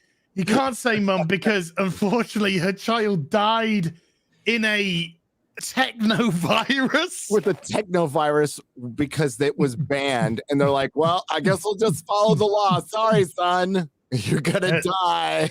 Yeah. Wait, really? That happened? Yeah, their son died of a synthetic not a synthetic virus, like a synthetic virus, positronic virus or something, some fucking bullshit. Wait, what century is this now? Positronic Is it still the 24th? That's insane. He got posades. My kid got posades, and all the synthetics could heal it, but nobody did. Nobody cared. Is it still Do you know the best? 24th Actually, do you know the best thing about Picard? The best thing about Picard is where Data's consciousness is just hanging in there, in a fucking room of its own making. And then an 8-year-old fucking fake robot comes in, and Picard and says, "I love you," and Data just says, "Can you do us a favor and just kill me?" Oh my god! Could you bend that robot over real quick? For me? Oh, I always loved you. I always loved that robot face of yours. It's so beautiful. No. Just want to pound it right now. No. Oh my god. So Data's just like, could you just do us a favor and kill me? Right. Yeah, he does. It's put me out of my misery. Please. Remember how Data in the Next Generation was always like, there is no technical, C state on my body, so I could live for hundreds, if not thousands of years. And then it's like Data's like, fucking how long? He's like 50 years old in real life because they found him on the planet of the crystalline entity like 27 years before TNG. Mm-hmm. So he's like 62 years old or something in reality. And he's just like, no, I'm done. I'm out. This is not even the lifespan of a regular male human, Data. I don't care. That fucking robot fucker said he wants to fuck me. I'm out. What's Riker got to say? There's a whole universe out there. Wherever you go, we go. Something a little bit more positive, at least. Yeah. Beverly, right? Don't laugh because Gates McFadden's dentures keep falling out when she's trying to speak. Okay, so don't laugh when she's trying to speak. Just be nice. It looks like Rogue. In this moment, let's do what we spent our lives learning to be great at. As long as you. In this moment, let's what? We spend our entire lives trying to be doing what we're great at. Here, in this moment, let's do what we spent our lives learning to be great at. Being a doctor. Yeah. You mean like let's go? Picard isn't a doctor, darling. Neither's Riker, neither's Troy, neither's Worf.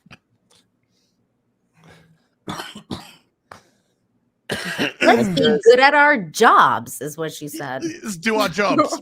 Yeah, let's Yeah. do Let's do our our jobs. jobs. Oh, okay. Yeah. Well. Okay. You do my job as well, because you. No, I can't. I'm an engineer. You're a So doctor. inspirational. Oh, here we come. The man, the myth, the legend. As long as you and your crew remain steadfast, you are never without hope. Okay. There you go. There's some hope for you guys. They said the word as well. They said the word hope. Steadfast. If you're steadfast, you'll have hope. Yeah. The only hope is that Wesley's not in it because he stole the woman from the last series and ran off with her into to have space sex with her. Oh, he's not going to have space sex. He doesn't like girls. Could be true. He likes that weird man with two big, thick fingers. Yeah. Oh my god. Well, he'll fit right in then, right? Oh, never mind. The Traveler. Wesley, I've been searching all of the universe for someone like you. The final frontier. With my two big, thick fingers and a thumb. Oh, coming no! to get Oh, no! I'm coming to get you, Wesley. Woo! Oh, never mind. Why Wesley could never focus when he was at Starfleet Academy. He's just thinking of those two big, thick fingers inside of his ass.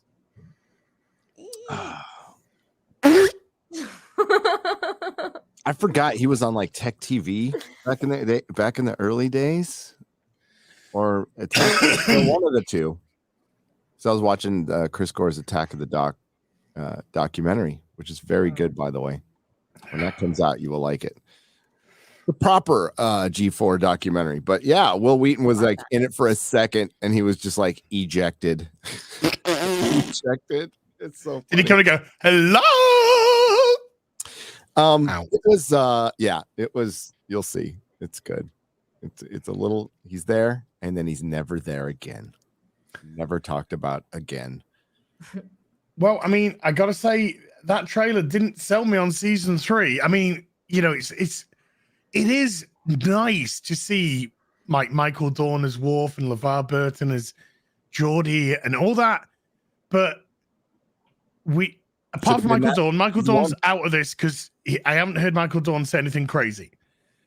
Every other one of them, Gates McFadden, LeVar Burton, Maria Sirtis. She's the worst. He's the worst. Jonathan Frakes. You know, Patrick Stewart. Crazy. All fucking nuts. Like fucking crazy. Tedious. Nutsoid, a lot of them. All tedious. You see what happens to actors. I mean, they're all of age now, and it seems to happen to most, not all. There's some well-adjusted people who get the fuck out of Hollywood at a certain point in time. Because you'll turn into what they are. They are like walking 75-year-old children. They have the mentality of a 15-year-old.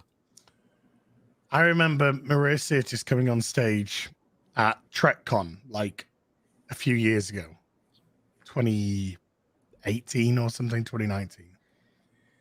It was one of the times where they, I think, kind of got over some of the differences in real life, and they were together for the first time for a long time. And Maria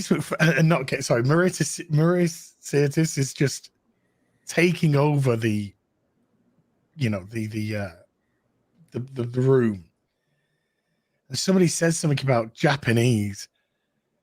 Japanese, which just comes off. She's just like, don't you fucking barf and then Japanese. They fucking hunt whales. Fuck them. Fuck a lot of them. The fuck? Yeah, she okay. She was. I think it was Brent Spiner or LeVar Burton was like trying to fucking get the mic off and just all right, Mary, all right, just sit down, honey. Just sit down. Yeah, yeah. I remember the stuff Drink she was some more saying about fucking wine or Texas like a year ago. Oh yeah, like they all deserve to die because they voted for Trump. I was like, what? When a once in 100 year storm came in and fried the grid. Yeah, it was the Republicans' fault.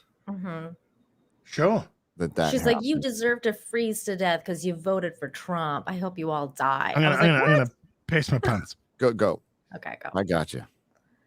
Yeah, it was Mahler. ridiculous. Hi, Nina. Hi. Yay, hi. I missed you guys last week. They missed you Miss too. you too. So you didn't go to the con at all? Nope.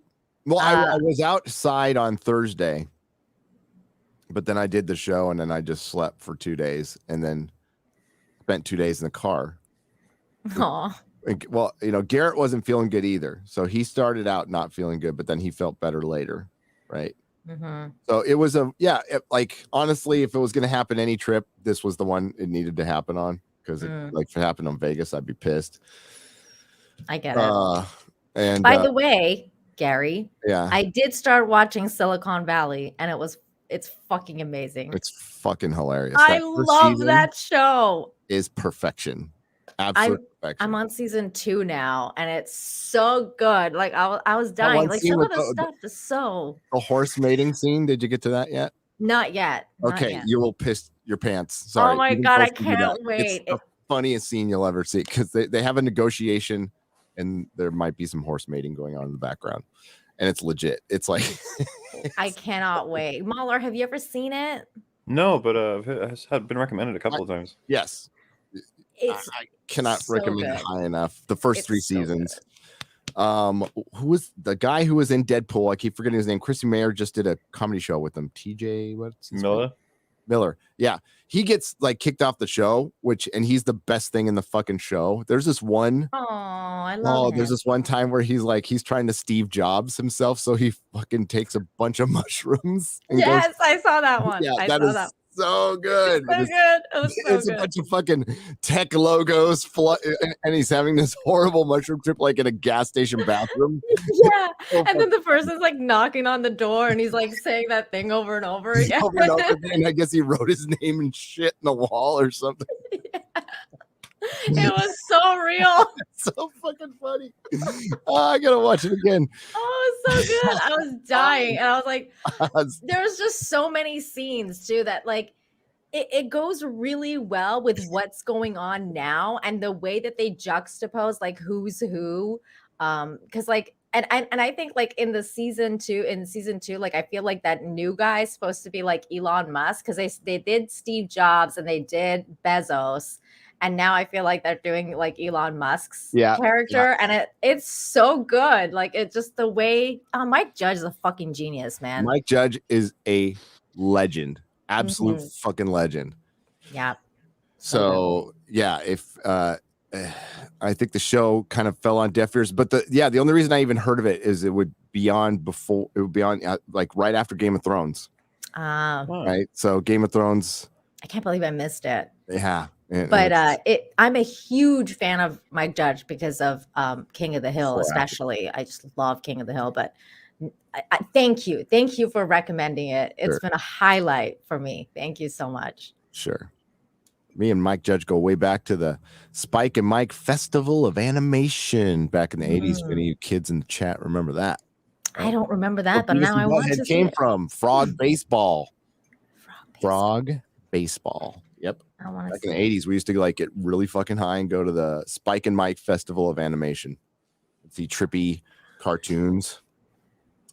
Yeah. He's so great. You ever watch this cartoon?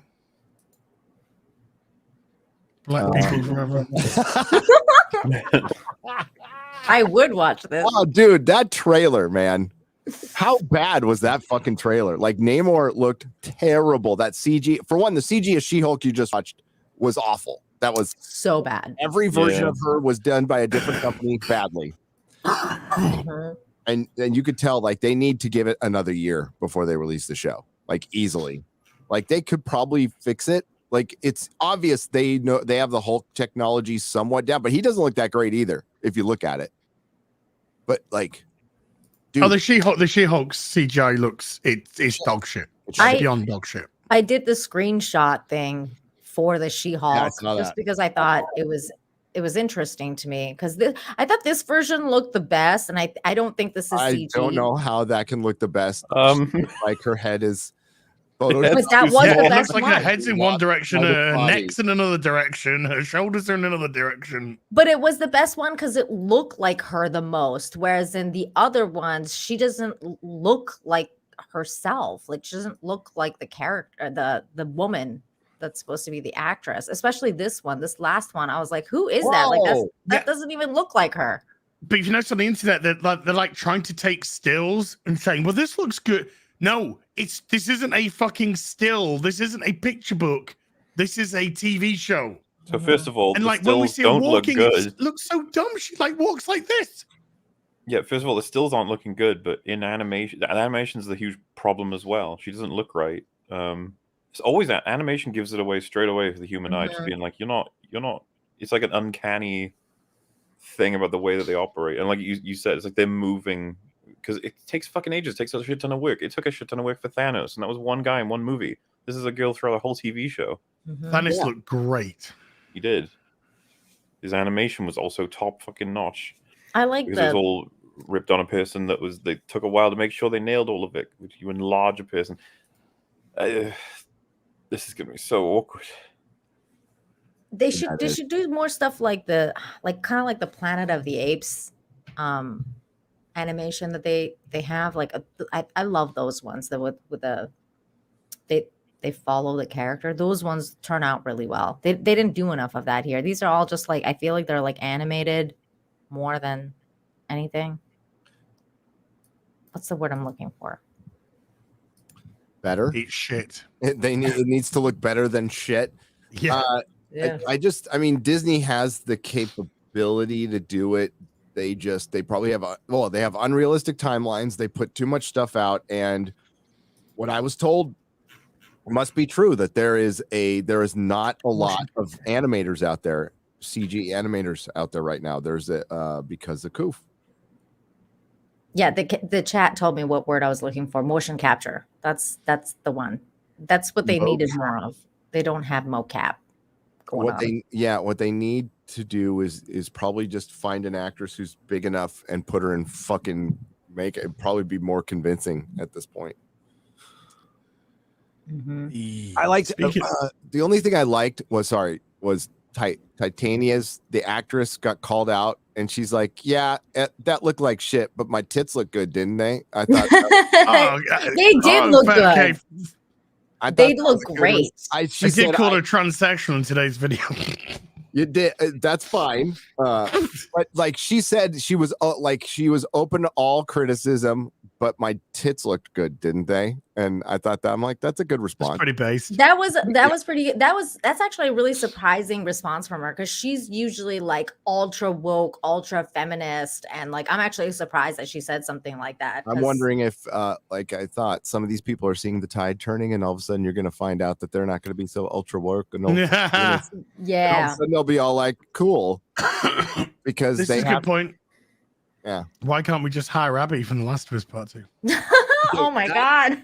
I think everybody had that on the tip of their tongues. They were all thinking that. Do you guys know that the actress they captured for Abby, like the girl, she had a live stream like on YouTube playing the game, and I think someone asked her what she thinks of like I think the hero's choices in the game, and then she said, "Fucking everybody in this game is stupid. None of it makes sense." It's just like, oh my god, really? That's hilarious. Like it's like a golden clip that if I was to make a Last of Us 2 video, I would like hang on to that. Just I'd put that in heavy rotation. Yes. Absolutely. I'm surprised Ryan doesn't have that on heavy rotation. Let's do Wakanda Forever. Already been copyright strike. Music. She was really pretty though. She's pretty. Copyright strike. God, she's Well, wait, just mute it whenever that happens if you want. I love the description of this trailer. Hero dies, women most affected. Oh my god. Wow. Good friends we have and good friends we've lost. This, I'm just talking over the music. Oh my god. We're warriors. In this great future. Sorry, we've been hit by Shazam anyway. She's That's beggars. T'Challa's baby. Is it? I thought that was Namor being born. I thought that was Namor too. Oh, there's gonna be a baby from T'Challa. Baby Namor. Okay, Or baby T'Challa. Gonna be alright, huh? Everything's gonna be shit with this. Everything's not gonna be alright with Black Panther. Shuri's hair has been cut off and uglified. He never changed his clothes from a kid to an adult. In the world, and my entire family is gone. Wait, what? Have I not given everything? I think that's cool. Her daughter's still alive. That was terrible.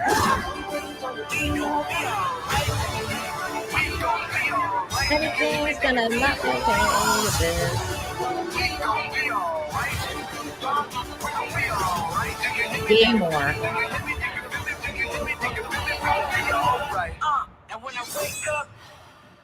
That's totally a girl. It's. I thought it was a dude.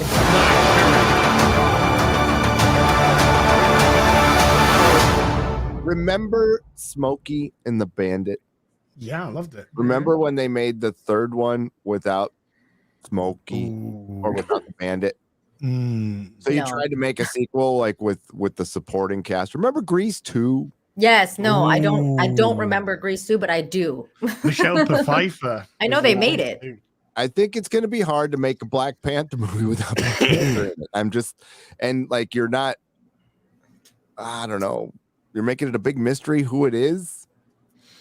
Well, yeah, they've already announced who it is, right? Shuri. Shuri. So I thought they were gonna kill her off because that woman's going off about how her entire family's dead. Family's dead.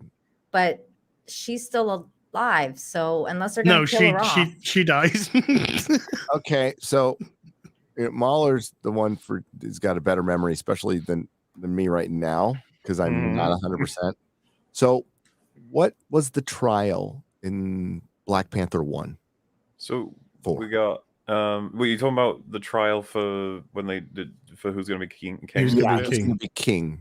Yeah, it was just you get your main. There was I think 5 tribes, and then one of them beat the rest of them into submission, and so every I don't know year or anniversary of some kind, they all get to challenge the tribe again, but they have to remove their Black Panther powers, and then they all have a fight to the death with a chosen champion. Winner gets to be the king.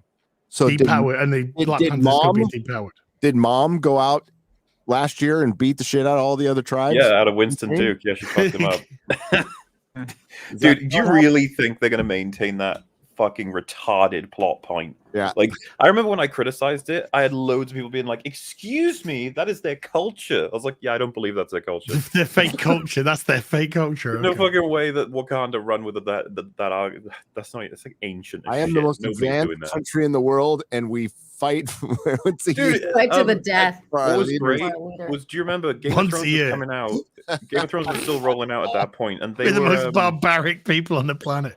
Season 6 of Game of Thrones, they fucking abolished trial by combat because it was like too vicious, too rough, too like crazy medieval. It's like we're fucking set in like ancient history, and they're saying like, yeah, maybe we shouldn't be doing trial by combat because that's pretty fucking stupid. Like all this sort of stuff. And it's just like, yeah, Wakanda's the most advanced civilization on Earth, and they're like, yeah, I'll beat you with a stick to prove I should be king.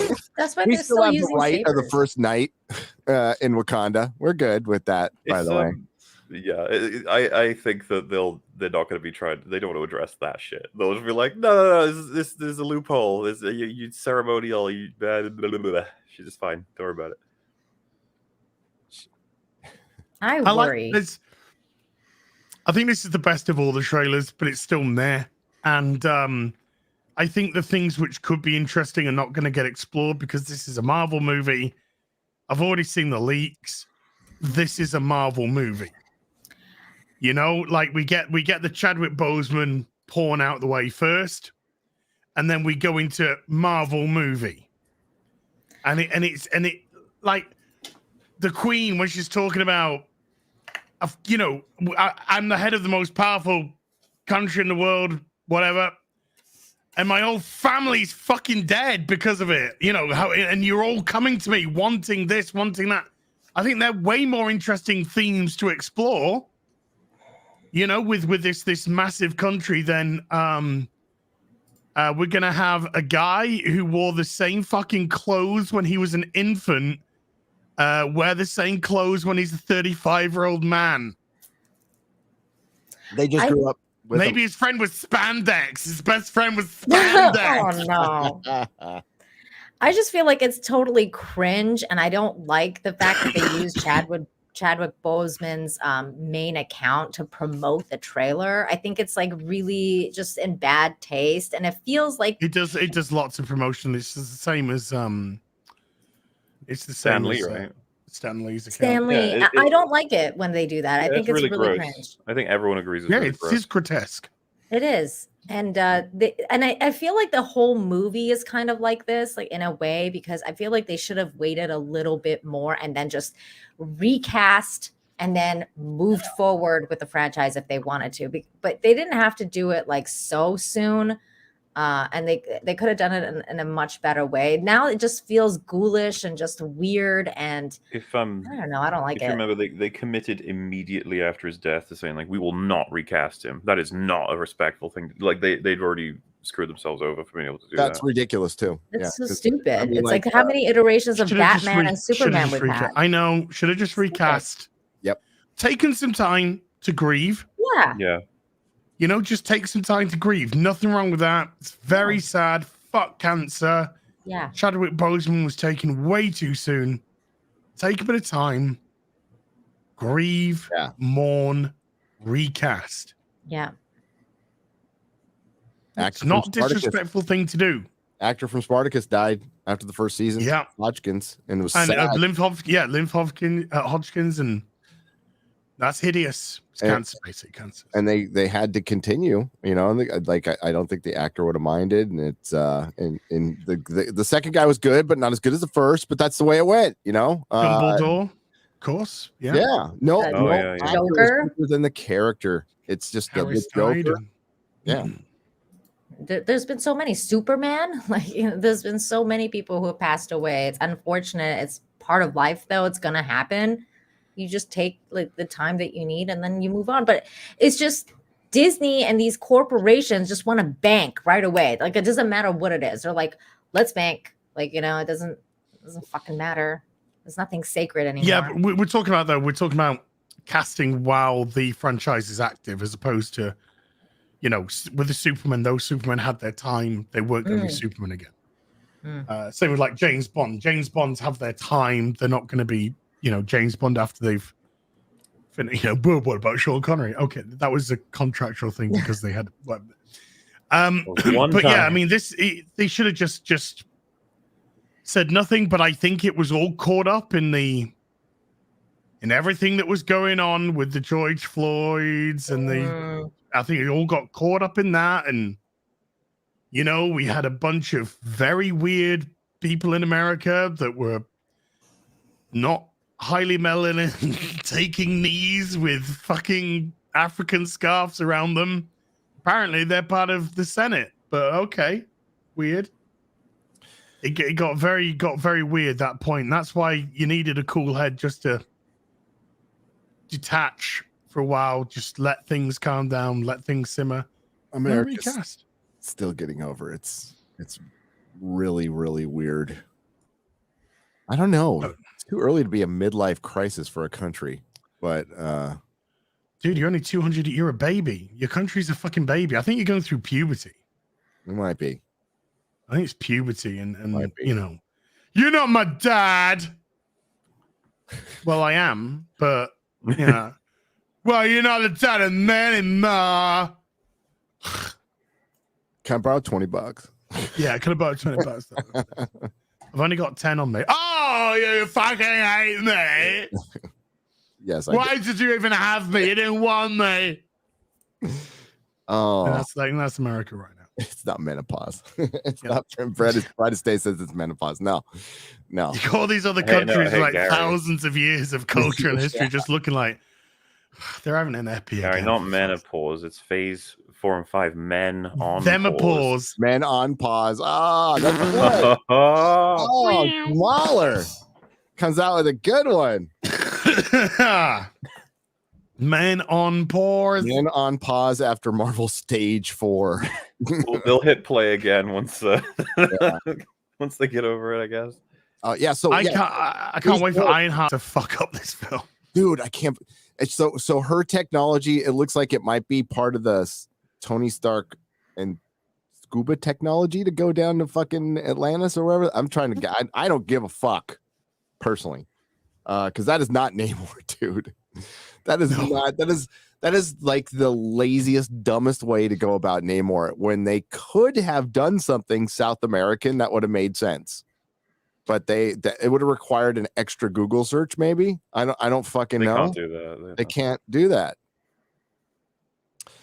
So yeah, we got to see Namor, but not Black Panther, and that's what ends Phase 4. By the way, is that movie? Yeah. Hey, fine, yeah. Gary, what would hurt you the most? Them mishandling Namor, Mephisto, Galactus, or Doom? Doom. Yeah, I figure it would be Doom. Galactus would be next.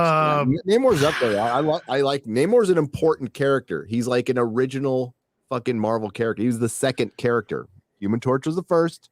Namor was the second. Captain America was the third. Those are all timely. That's an OG, man.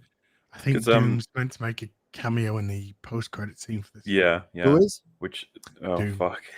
In Wakanda Forever? Doom's on his way. Yeah. And he's going to be like Portuguese or some shit. He's not going to be Latvian. He's or Greek or something. Oh, he's going to be. I think it's he's like kind of like Turkish or Greek or something. Well,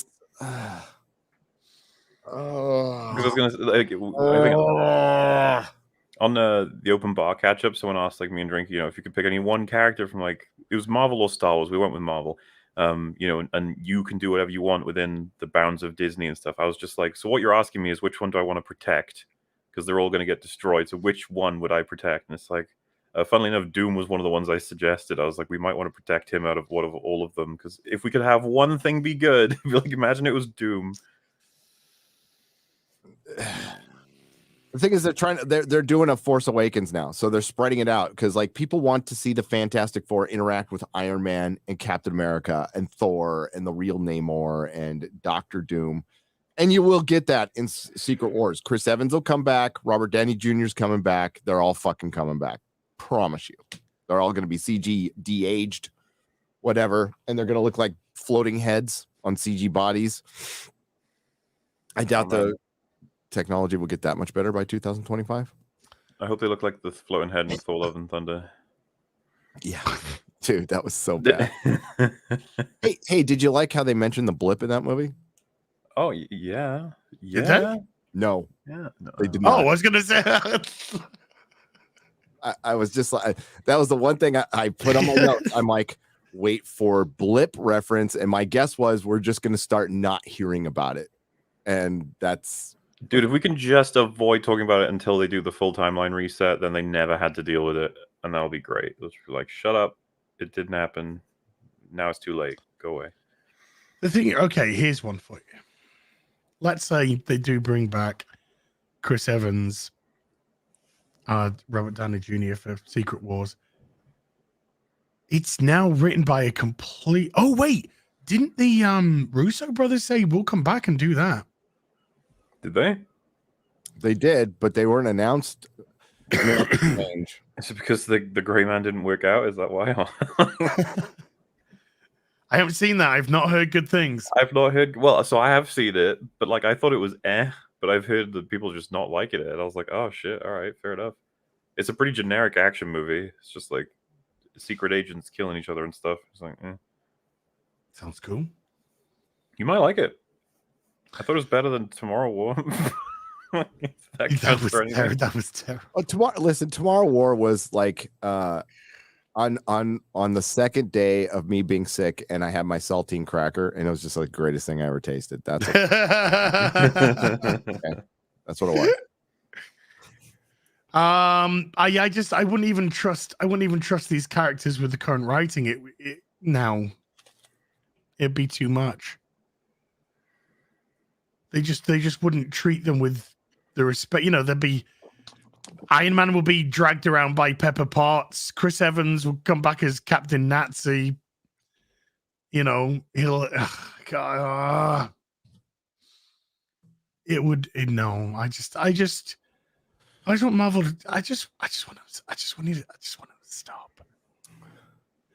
I just want it to stop. Please, just. Dude, I looked for Grey Man News. The first thing says it's better than critics are saying it is. It's worth your time. It's like, oh well, there you go. It's on Netflix, isn't it? I'll watch it. Yeah, give it a shot. It's got apparently sequel is already on the way. So, but I mean, I know not your favorite, but my favorite is my favorite Marvel movie of the whole spiel is Soldier. Yeah. Did somebody just say I was wrong in the chat? No, Human Torch is the first timely Marvel character. As is obnoxious as somebody who's watching. Mariner is the second.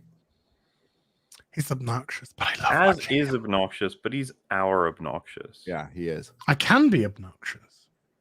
I'm not always obnoxious, but I can be for sure. Yeah, just like Angel was in there. Not that Angel. And I think Kazar.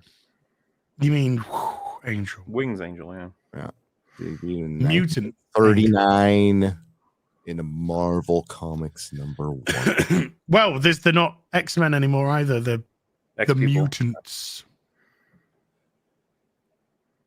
The mutants. Yeah, that's okay. So when you have your second biggest, that's your biggest brand that you owned.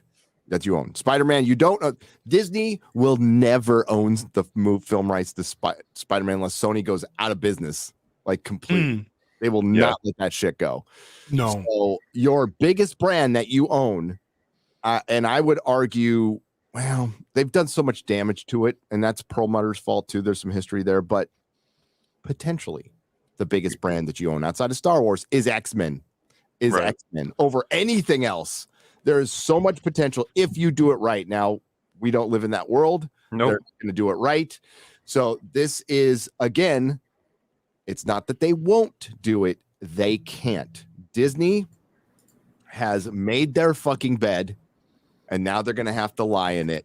Bob Chapek can't do anything. The wolf is in the door. The poison is in the well. You can't unmake the woke soup. They have to ride this thing until it fucking dies, and it's going to die. It's like the people out there trying to justify the mutants. For one, there's not that many that I thought there would be more, but there really isn't. Like pretty much everybody hates this decision, and it's a terrible one. And it's Victoria Alonso.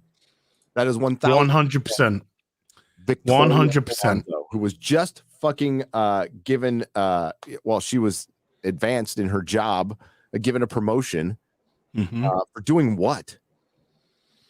Pointing to a boy at a convention and going, he's gay. Yep, and saying that she's gay. So and they're going to push and push and push and push this agenda. She got a promotion based on her identity, completely her identity. Bob Chapek is a hostage. He just wants to be CEO. That's all he wants to be. All this like, I'm gonna make Disney unwoke. Show me one action that proves that that's happening right now. National Treasure. That's like the wokest shit I've seen. Oh my god! You mean where in the world's Carmen Sandiego? But I mean, like, if I was gonna think of a woke, something to make fun of woke, a woke parody, that's what I would have done. I would have made that trailer right down to her smirk at the end. I mean, it was so fucking predictable, and that's the thing. Like, I'm not gonna lie, it's fun. It's fun making fun of this shit because it's easy. It's the lowest hanging fruit. I'm going to make a Lord of the Rings video after this off of some stupid Screen Rant article that says all our criticisms are dumb based on the trailer that came out. And I'm just going to point out there's 3 major inaccuracies in the lore in that trailer. 3 major ones based on, we know what happens in the first 8 episodes of season 1 generally. And it's a lore crushing fuckfest. Now, some of the Tolkien experts might not know this. Maybe they didn't get privy to what's going on in the 8 episodes, but it's wrong. It's provable. It's wrong. So the fans are right. The Tolkien fans are absolutely right. Same with the Marvel fans who have been shouting this stuff out for years before I was around. And the thing is, it's not a very strong fan base. The comic book fans are outnumbered 1,000,000 to 1 now. I don't even fucking know at this point. But those of us who read the comics growing up and know what these characters are, they don't give a shit about us anymore and haven't for a while. I heard Lofty liked the trailer. What? Lord of the Rings. He's a contrarian. I know. Lofty's just a contrarian. He doesn't know what he's talking about. Yeah. He's young. He just wants attention. Just wants attention. He's got some shtick going on, and it's boring. That's the one that thought gonna play the opposite field to everyone else. That's the one that thought Multiverse of Madness was good, right? Yeah.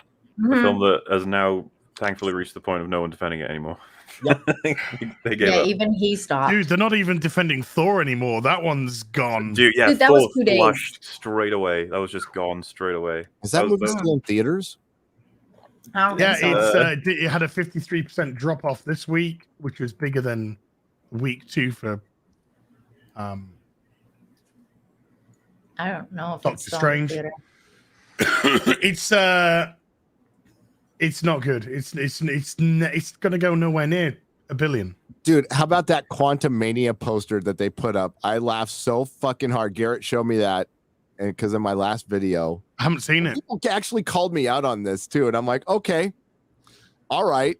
I said every male character needs to be balanced out by 2 female characters minimum in a Marvel show, and they're like, well, Midnight there was only one. I'm all, yeah, but what about Black Panther, Ant-Man and Wasp? It's full with Black Panther, Loki, the fucking Hawkeye. Like, there's like 9 other examples to prove that true. And then the Quantum Mania poster comes out, and there's 2 fucking Supergirl superheroes, and there's fucking Ant-Man. I didn't see the poster. I only saw like the logo. Yeah. What about Let me see. Sleep or whatever in Ant-Man? There's the second. You Ghost? You mean the Ghost? There was Ghost You mean and the female Michelle misunderstood Pfeiffer. villain? Yeah, and Michelle Pfeiffer. Yeah. Oh yeah. No, it's been Ant-Man and Wasp was the first official MCU movie. Oh no! Who? Oh no! Wait, is this the Ragnarok poster? was like a MCU prologue. Oh no! Kang's in the back. Is this the poster? Yeah. There's Kang. It looks like shit, dude. It looks like the art for a notebook. Yeah. Right. So I don't know. I got that on my pencil case. Actually, yeah, you're right. It does look like that.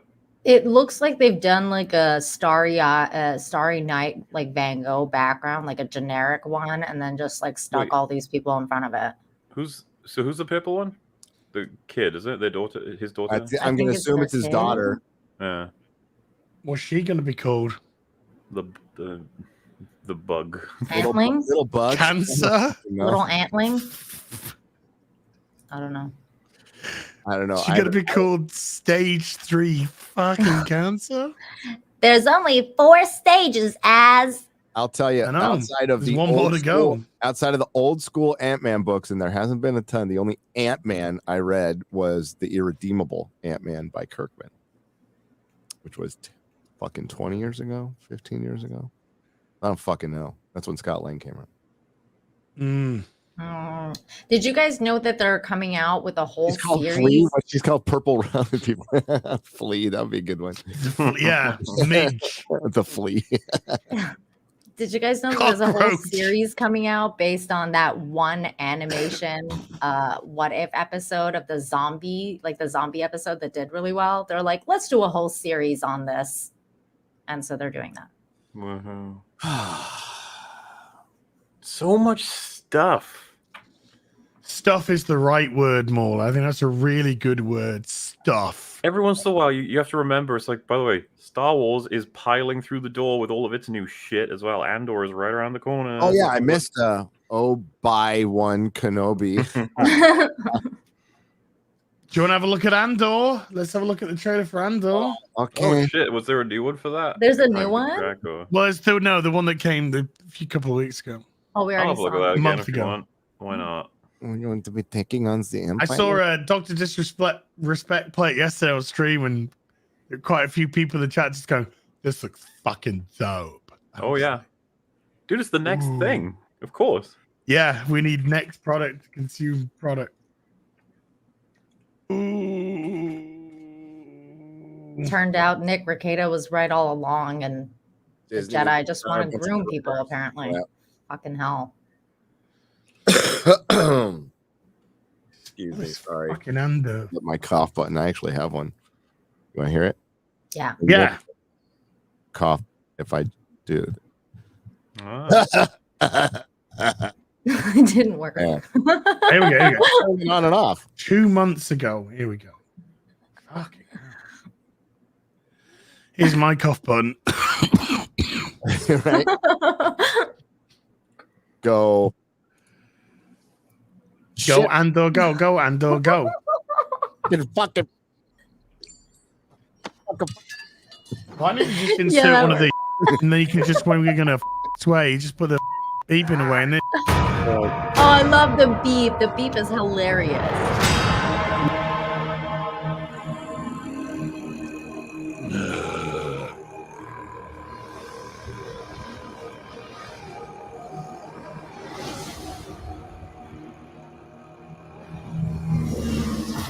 Is that Wally? Stop voiping. Oh my god, I thought that noise was in the trailer. I was like, what is that? That's how they started it, though. Oh, I thought it was as well. I thought it was pretty good, actually. They're so proud of themselves. So fat and satisfied. They are fat. Fat phobia. That's not very body positive.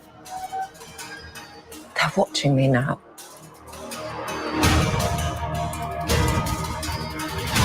Soon enough, these days will end.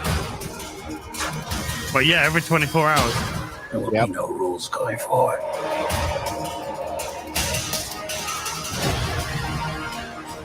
People still think. Are standing up. A lot of walking.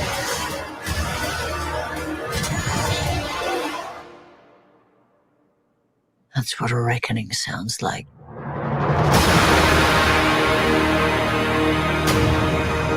It's standing up. I see this trailer and I just wonder, does Disney know they're the Empire in this fucking world? Do they know that? I mean, Gary, they lack that self-awareness. They the fuckers that fucking released the Canto Bite set of scenes. It's like, what do you mean you are those people? Yeah. Yeah. So fat and satisfied. I mean, look at your fucking board. Look in the mirror. But this is a series for the little people, Gary. Mm. This is For the what we give. poors. This is what we give to the peasants, the Yeah. little people. Marginalized poor. people. Give them bread. Give them circus. The fucking Monopoly man with his cane and top up, being like, I hate rich people. Yeah. I wouldn't let them live in one of my hundreds of properties. I post on Instagram, eat the rich, as I'm taking You a shit there. from my 18-year-old toilet. There you go. You there, peasants. I Aren't would the rich just horrible? I would love it. I would love if this show is great. I would love it. It'd be so funny if the sleeper hit that nobody knew was gonna happen was Cassian. Hey, No. I'll say what Wow. I end up saying every fucking time one of these things comes out. Maybe this one won't be like all of the other ones. Maybe That's it'll what be Lofty okay. says. He says that. No, after seeing maybe it, this though. one won't be like all the other 50 have been. You know, the ostrich's its attention span is like 5 seconds. So like it can literally like turn away from you and turn back and think it's looking at a completely new person. Wow. That's lofty. Oh, Jesus. It's just funny because like it feels like a different universe now, but I remember thinking like the Kenobi show, that one's gonna be the good one, right? Obviously, yeah, it's gonna be the good one. You don't find Boba Fett. How do you fuck up Boba Fett? That'll probably be the good one. That'll be the good one. And you should say that because it got Oh my God. I got coomed on. X-ray good. I got coomed. Oh, I woke up super crabby this morning. Besides the fact that I'm sick. Speaking, Friday Night Tights is getting like something really weird happening. Well, not weird. There's a coordinated flagging thing going on. Oh no. Yeah, so it's fine for 3 days. Like Friday, you know, it'll. And I don't care about monetization very much, but it's getting age restricted. So on Monday, every Monday, it's getting age restricted now. So it's fine over the weekend. Totally fine. Friday. Because nobody looks at it and thinks over the weekend. Yeah. Well, no, but it's like late Monday night. It's not like Monday during the day this is happening. It's like when I get up Tuesday morning, it is fucking age restricted. Last 3. So that, and it's not happening to real BBC. It's not happening to the Nooners. It's not happening in my fucking videos. So we're going to run some tests over the next couple of weeks. But I still think the same shit's going to happen. And it started in July. So Alex Jones show, totally fine. Like shows that are way worse, way fucking worse. Totally fine. So I don't know what's going on. We'll get to the bottom. I'm talking to my rep on Thursday morning. We'll see if I get an answer. If I don't, then I'll know it's YouTube. Well, did you hear about what happened with Nick too? Like, because he got a strike. No. Violent. So he's on a 7-day suspension.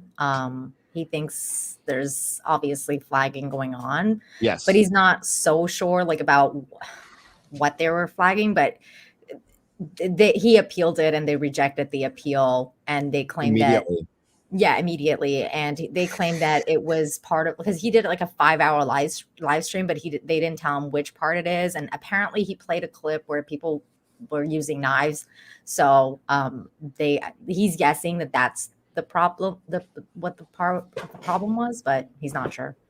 So. Well, I mean, we can say it's one thing or another with FNT, right? But like our we cuss in the first 30 minutes. Our intros are our intros.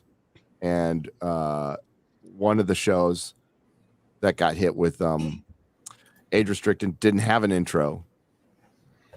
So, and it goes all the way back. They hit Mahler. Remember our Christmas special one? Our fun little innocent Christmas special? I remember, yeah. They hit that. So, yeah, it's targeted.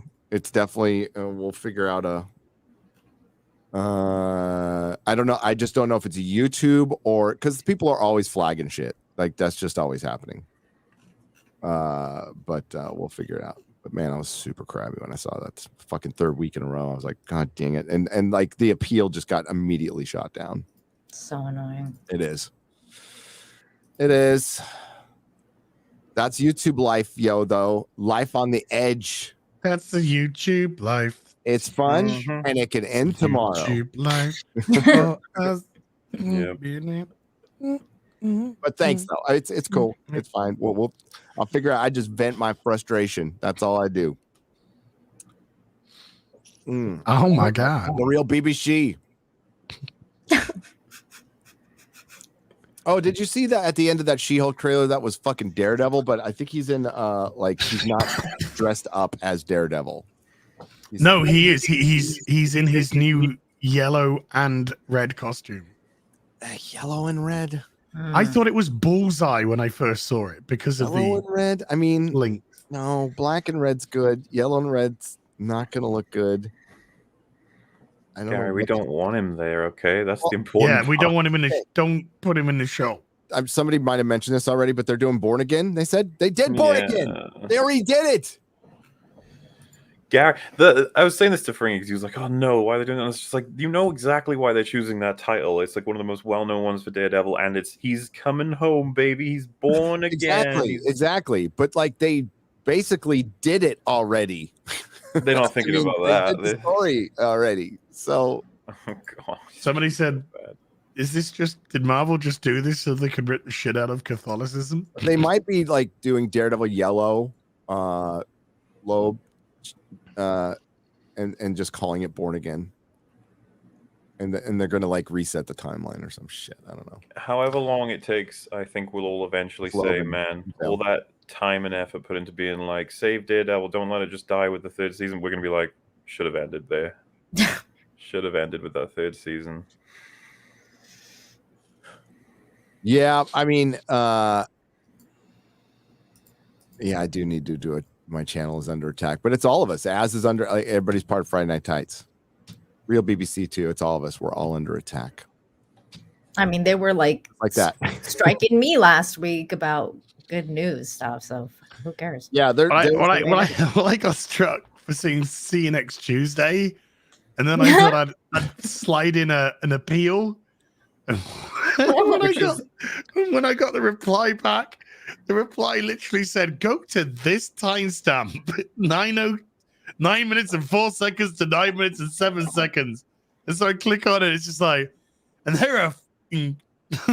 Oh my god! They gave you the timestamp. That's hilarious. It's a fact. They don't normally. Sometimes they don't. They will manually uphold it and not tell you why. Yeah. I'm so this one was just like this one was just like that, and I'm kind of like, hey, dude, it's a fair cop. I was gonna say, dude, if they did that with all the demonetization, like all my videos on Game of Thrones and stuff, if they had said like it's because of these sort of, I've just been like, you know what, I agree with you, thumbs up. Just there we go, fine. Yeah. There's a couple like, as I told, Perry and Garrett this morning, I just said, yeah, just tell me what it is. If not, then I will make damn sure we earn the age restriction every fucking week. Okay, that's I'll triple down. Fine, there will be another service that will we'll stream alternately somewhere else too.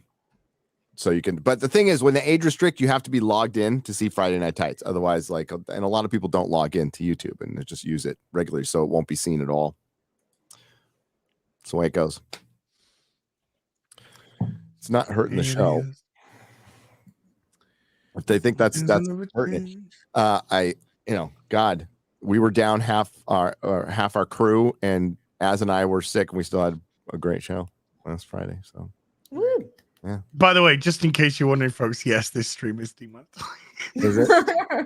Sorry. What? I'm gonna ask you again. Do you remember anything from Friday Night Tights last week? I remember a couple things. Not too much. No. I remember laughing at Dankula a bit. And there was a bit about terrorism. Yeah, Dave Landau looked like he was in the terrorist video. Other than that, it's a bit of a blur. The ISIS bit. Must confess, a little bit of a blur. A little bit of a blur. It won't be like that this Friday though. No, it should be have more voice on Friday. That's the hope. Yeah. Who's your guest this Friday? Or do you know yet? I don't think we have one. I chose not to do. I think that was my choice. But we might have one now because I wasn't sure if I was going to be in Houston on Friday. I'm not going to be on Houston on Friday. So I'm going to be at home. I'm going to go to Anime Matsuri. We have a panel, 2 panels on Saturday, so I'm just going to go Saturday and in and out. That's what she said. That's what she said. Are you going to stream your panel at Anime Matsuri? Maybe if they'll let us. Yeah. Cool. For sure. I don't know if there was a meetup or anything involved, but I got to play everything by ear because of my illness. So understandable. Yeah. But they're not doing masks and stuff at Matsuri, right? No, Matsuri's totally fucking cool. It's Texas. They're fine. Yeah, COVID's definitely going around. People are going to get it. It's a cold. It's always been like that. It's a cold. That's our opinion. See your doctor. I'm not a gynecologist, so although I played one on YouTube. A vagina colonist? A vagina colonist. You're muted as. I was so shocked by the vaginacologist. Colonist, even. Colonist. I don't even know what any of it means, but I want to apply today. Yeah. I Someone can't who's believe got game. Drug 3PO was I'm more of a proctologist. Thanks a lot, Grant Muff Tarkin. I appreciate that. Oh, wow. Yeah, Drunk 2PO was trending on Twitter. I didn't see it, but Az did. Wait, what? What did he do? Did he kill someone? He put a twirly thing on his head, I think. He stole Alex Stein's headwear that he wore. That's like the woman's headwear, and he put it on, and then the memers went insane, and the rest is history. Muffins, like out of his head. Yeah, because it looks like it's got a little twirly thing. And I said he's the most famous, like under 100,000 sub YouTuber in the world. And then Lady Gravemaster was like, I didn't know that what I was doing when I summoned the memers. And I was like, you knew exactly what you were doing. The Legion of Memers. Undefeated, those fools. Hail. Hey, should we read a super chat or two? Because we've only got about half an hour left. Yeah. Mikey Gustler has got a 5-part super chat to start off with all 5 parts being $10 each. So thank you, Mikey. Number 1. So Saturday, I went to Blossom Music Center in Ohio, where the Cleveland Orchestra played the music live alongside the Fellowship of the Ring. Aww. They had a chorus of a solo female singer as well. Everyone did a fantastic job. That sounds awesome. They played the theatrical trailer, which is still fine. They had an intermission. There were many cheer moments from the crowd that I will list right now. When the title came up and the theme started, Aragorn saving the hobbits from the Nazgul, Boromir saying, "One does not simply walk into Mordor." Gandalf yelling, "That you shall not pass," to the Balrog. Aragorn destroying Lurtz, Elrond saying, "You shall be the Fellowship of the Ring." Boromir's dying words to Aragorn, Frodo remembering Gandalf's speech about what to do with the time given to you. Frodo rescuing Sam from drowning. Aragorn telling Gimli and Legolas, "Let's hunt some orc." And during credits, when Orlando Bloom, Christopher Lee, Sean Bean, and Andy Serkis names are on screen. Fun times. That's awesome. That is pure nerddom. Yeah. Love it. Nerddom. Nerddom. Why is it, Nina, every time I go, right, I'm going to go through some super chats, and then you post fucking stuff to post up? I put it in the private chat, so when you I know. have the time, you look. I'm sorry. Is it woman? Is it because you're woman? Is it woman? Is it woman? It's a woman. We're going to do some stuff now. Everyone goes, okay, Nina. I'm looking at the meme. People are being nice. Gotta carry on with the super chat. Yes. Justin Johnson with a $5. LK? I don't know. Maybe I don't. That's hold on. LK. That's it all gonna be woke. Yes. Yes. But House of the Dragon looks way better than Rangs of Prime. If it's only a little woke, then House of Dragon could be good. I'll try to keep this super short. The story could be, and it's about women. It was actually one of the short stories comes from a book called Dangerous Women, but it's also got the Rogue Prince. It's also the Greens and the Blacks, and it's about Dance of the Dragons. It's the Targaryen Civil War, and it's two women going at each other's fucking throats through their sons, basically, and their husbands, and it's women trying to like work their way through. I mean, it's a woman problem. Well, no, I mean, it's like it's technically a patriarchy. Is it woman? It is a woman. Men are king. Men. There's a whole thing that prefaces it that says that a man comes before a woman in succession. And it was a great council over because there was a lot of Targaryens, and they saw that there was a problem. Like, these people are going to start fighting each other, and there was a lot of problems with succession. Daemon Targaryen is a little, he was the rogue prince. He was too crazy to be king. So Viserys makes his daughter. So he goes against the council and says, no, my daughter is going to be my heir for sure, and never changes it. But then when he dies, something happens, and it all goes. But by the end of the story, like, the women are fucking terrible. They're fucking just as terrible as the men, if not worse. So, I mean, you be the judge. If it's supposed to be female empowerment, it just shows, no, everybody's fucking shitty. Now, how will the show do it? I think they'll like go really heavy on the woman power. I think they will. They've already made like some changes, but what frustrates me most about this fucking story, because I just listened, like on the way back, I listened to it again. And I just think this delayed wins a winner. This fucked up HBO's Game of Thrones. This Fire and Blood thing has been in the works for a while as a show, as a follow-up. Now, it might have not been the first thing that they rolled up after Game of Thrones, but it was the second, and it delayed a lot of things. So I'm sitting there listening to this story. It's okay. It's fine. But I'm like, but man, this story cost us Game of Thrones and Winds of Winter and the Song of Ice and Fire. So it's not even the story's fault. The reason I kind of fucking hate it. Actually, Gary, this is the third offering. Well, it's the third. Yes. Blood Moon. The second offering got fucking noped. Yeah. Did you hear what that? Okay, I'll try to be super quick. It was supposed to be 5,000 years ago. It's about you go, girl. Lan the Clever. Okay, who was the first Lannister, who was supposed to be a dude, but they were going to turn it into a girl, and it was going to be what's her name, from King Kong. Naomi Watts.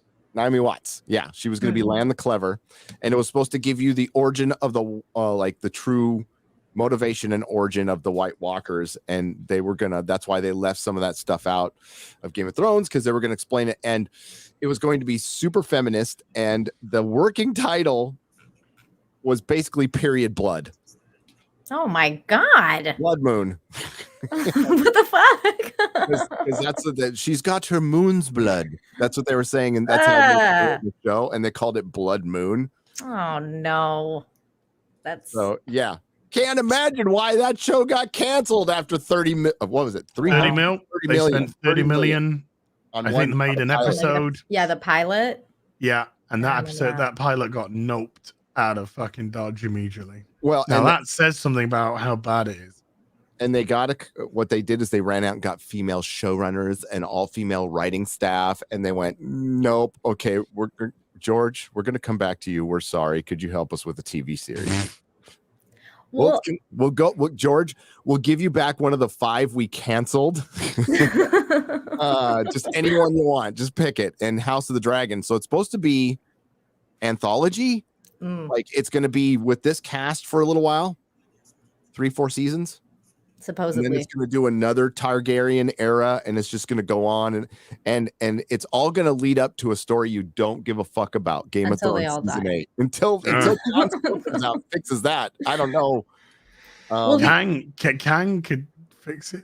The only thing that I saw about the House of Dragon, like promotional stuff, like other than the trailer, because I actually haven't seen the trailer, but the only other thing I saw was Variety coming out with an article that said the House of Dragon star Steve Toussaint responds to Fire and Blood readers who can't stomach his casting, and about how he's black and how everyone's racist because they didn't like him being casted as a black man. In that show, in my opinion, if you're going to make the Valerians black, then like why give them blonde hair? Just make them like black. Then that's fine. That's all you need to do. But they tried to like have their cake and eat it too, so they made them black Targaryens, basically. Yeah, like black the answer is they shouldn't have been black. That's the answer. Yeah, that is the correct answer. Here's the intersectionality is what's broken this. That's what's broken all of this. I mean, what they just said was they just recently said last week. The reason why we made the changes because we didn't just want another bunch of white people up there. Well, that's the fantasy era that you're in. And the fantasy geography that you're in. You could be in a different geography. And you could have a different assortment of people there. But no, this is the story that you're telling. But your fucking racism is getting in the way of storytelling. And you think you're being virtuous. When all you're doing, showing people how racist you truly fucking are because you're seeing things through the lens of color. Projection. So I could unironically see them saying, like, we're not racist. We just think white people are shit. Yeah. So Rhaenyra, is it okay? No, so here, let me get this right. Rhaenys Targaryen. She has a bunch of kids. She has a bunch of kids with possibly 2, maybe 3 different dads, right? And there is a question of lineage, right? Like ones they think some are bastards from a house called Strong. Because they have dark hair.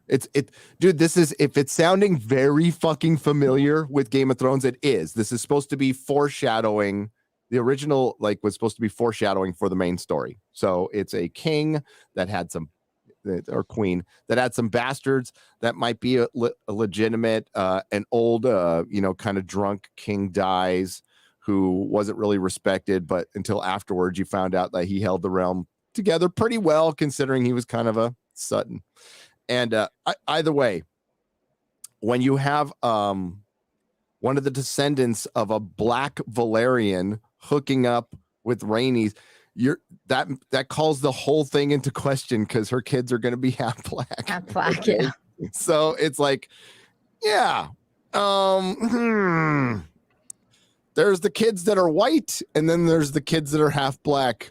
That's not going to leave a question of legit, like you could still question dark hair.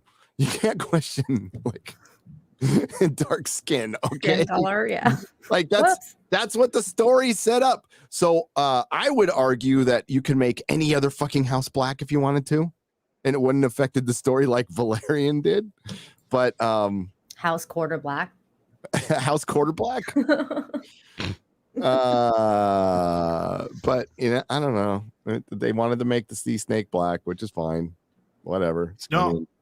Well, the thing is that most people didn't actually care, but they're trying to say that they did, and that's the part that I have a problem with. Is when that is your, check out our show. Everyone's a racist if they don't. It's like that. If that's your promo for your show, just stop. I don't know what you got going on, but. Unless you want to show how ridiculous, basically that kind of rule is, when you have a king telling you because they do that all the time. So, that's why that whole emperor has no clothes. The fable is out there. So you could just have a king going, yeah, those kids look half black, but they're still of my line. And if you say otherwise, I will rip your tongue out. And yeah, that could probably work. Who knows? I don't really care because the story, I don't think anybody cares too much about the story. I think a lot of people who are out there saying they were trying to drum up some controversy for this. I think that's what they're trying to do. Well, I think everybody just wants to see dragons. I don't care about fucking dragons. I don't care about this fucking show. That's what I think most people are at, is just pure apathy. I think that the Game of Thrones channels are beside themselves that they have a new life. Yeah. A lifeline. We don't know how this is going to take off. But Sporting News podcast is just, oh my God, yes. Yeah, but there's no White Walkers, there's no Essos. I mean, that's the other thing is like George has accounted for like races in his world, like all over the place. He's like Nettles is going to be in this. That's a little black girl. She's a dragon rider. And she's not the only one. There's a lot. So there's going to be Lyseni pirates in this. I mean, Matt Smith's character is pretty good. You know, that's a good character. That'll be he'll be the bad guy then. He's too white. He's like the Red Viper. He's going to be like the Red Viper of the series. I guess that's the closest thing. But you're going to see like Targaryens, and they're horrible. Like without the North, there's like no wall. There's like Northern men come in like way later. Like there's nothing from the North. There's nothing from Essos. It pretty much takes place in like the Reach, the Riverlands, and King's Landing. No real Dorne. No Dorne. Yeah, it's mainly just King's Landing. I don't even think they've made Dragonstone yet, have they? Yeah. And King's Landing looks different as well. It does. And the Iron Throne looks stupid. It looks fucking stupid. Like they try, like, why not just either make it looking like it did in Game of Thrones or do it right? Do the 2-story throne. Yeah. But like, it kind of feels like they've done a half-assed version of that. They did a half-assed. I haven't seen the. Okay, I'm gonna look it up. It looks stupid. It looks really stupid. But other stuff, like some of the sets look good. I mean, the costuming looks 1,000 times better than fucking Rings of Power. Like the armor looks fucking good. It's just a massive problem, though. I don't care. I know. That's the thing. Is like, I'm. You know, if I wasn't like, dude, Westworld's on, right? And I'm like, I'm gonna finish it just because I started it. It's the worst fucking thing I've ever seen, and I just forgot the last 2 episodes, and I'm just like, I don't feel like it. My mate that just ripped the shit out of She-Hulk said Westworld season 4 is the best thing I've seen. Really? Oh, dude, once I saw like Mad Max people show up again, and it's like really diverse Mad Max people, and I'm like, fucking God, diverse Max. I'm so sick of post-apocalyptic people on fucking semi-modern motorcycles. Yeah. Fuck that, you cheap ass shit. Do something different. What about, you keeping up with Better Call Saul? Because obviously this is still going weekly, right? No, Better Call Saul will be like this week. Mm-hmm. I mean, I got home last night and fell asleep and woke up and did this. I need to get warmed up. I got so much fucking work to do, and I'm like 75% right now. So kind of weird. I have my taste. I have my smell. I'm fine. I'm so lucky I didn't lose that. Yeah. Oh, you didn't? I was gonna ask you. I was gonna say, how can you not make a joke? Be like, I still don't like Marvel Phase 4, so I guess I did lose my taste. I didn't like. Yeah. Thursday, I'm only at 75%, buddy. Yeah. Still hate. I'm gonna use that for a video, though. I'm stealing that. That was good. Gary, question. Yeah. For Night King 01 for $5. I might be nuts, but I thought somewhere in the Legendarium, Sauron takes the form of an elf. Am I wrong, or is he just the human Anatar? It's Anatar, the Lord of Gifts, and it's an elf. He takes the guise of an elf, and it's not super easy for him to shapeshift. He has to stay in the form for a certain amount of time, I believe. Okay, again, I'm not a Tolkien professor or expert, and I have not read every letter. You're not a self-professed Tolkien expert, but I'm not. Some of my information is going off of like shit I read 20 years ago, and I have to go, and that's why my videos take so long. I have to go double check myself, but that's what I believe. And Az and I are on the record saying that Sauron is Halbrand, the human. They do a little bait and switch on you. Little trickery. That Eminem looking motherfucker is actually looking for Sauron. and he believes it to be the wizard that landed from the sky. Mm-hmm. Who we don't know, and we won't find out in the first season who it is. Mike, I just wouldn't put it past him to make it like Gandalf an all but name. Gandalf the Gay, for inclusion purposes. For inclusion purposes, yeah. Then he turns into Gandalf the Grey. Then he turns into Gandalf the White. Gandalf the Rainbow. A lot of that like cool imagery you see in the trailer is gotta. It has to be from the prologue. In the first. Yeah, probably. Yeah. Then we can get into the bullying. Andrew Clark with a $5 says Mauler doing the Lord's work, keeping Adam and Sean in line, and later schooling Stitch and Adam in storytelling basics. Sunday night was epic. Oh yeah, I had a 2-hour debate about storytelling with him. It was interesting. It was funny. Adam was saying like, you know, he asked me like, what do I think is most important, right? And so I usually go with continuity, kind of just keeping in track with everything that's come before or is going to be your story making sense. That's what I consider most important. Mm-hmm. And he, as a suggestion, said that character arcs are more important than that. And I was like a little bit confused, obviously. And then I was like, okay, so TLJ doesn't have continuity, but it has character arcs. Do you like that? That he was like, yeah, but the character arc in that doesn't make any sense. And it's like, yeah. Gun for what makes sense, everybody. That's the most important part. Gotta keep things making sense. Yeah, don't stop making sense. You love it when talking heads say. Night King again with a $5 says the thing I'm worried about with House of the Dragon, is that they are trying to form a narrative around something that seems more like an anthology. Wait, that sounds like Rings of Power. Well, that's what they should have done with Rings of Power. That's what it absolutely should have done with Rings of Power. It should have been an anthology over periods of the Second Age. And these fucking morons. Well, the thing was that Amazon didn't want to do an anthology, and they found showrunners who are willing to say yes to anything they wanted to do. Like, that's why do you think they hired like the scrap heap from fucking Bad Reboot? Like these, it's not even Jar Jar Abrams is not a talented person. He's not. He thinks he is, but he's not. He's somebody's been around talented people. Isn't that the same thing? Yeah, I guess he gets a lot of money and he puts up shit. It's really saccharine, surface level bullshit.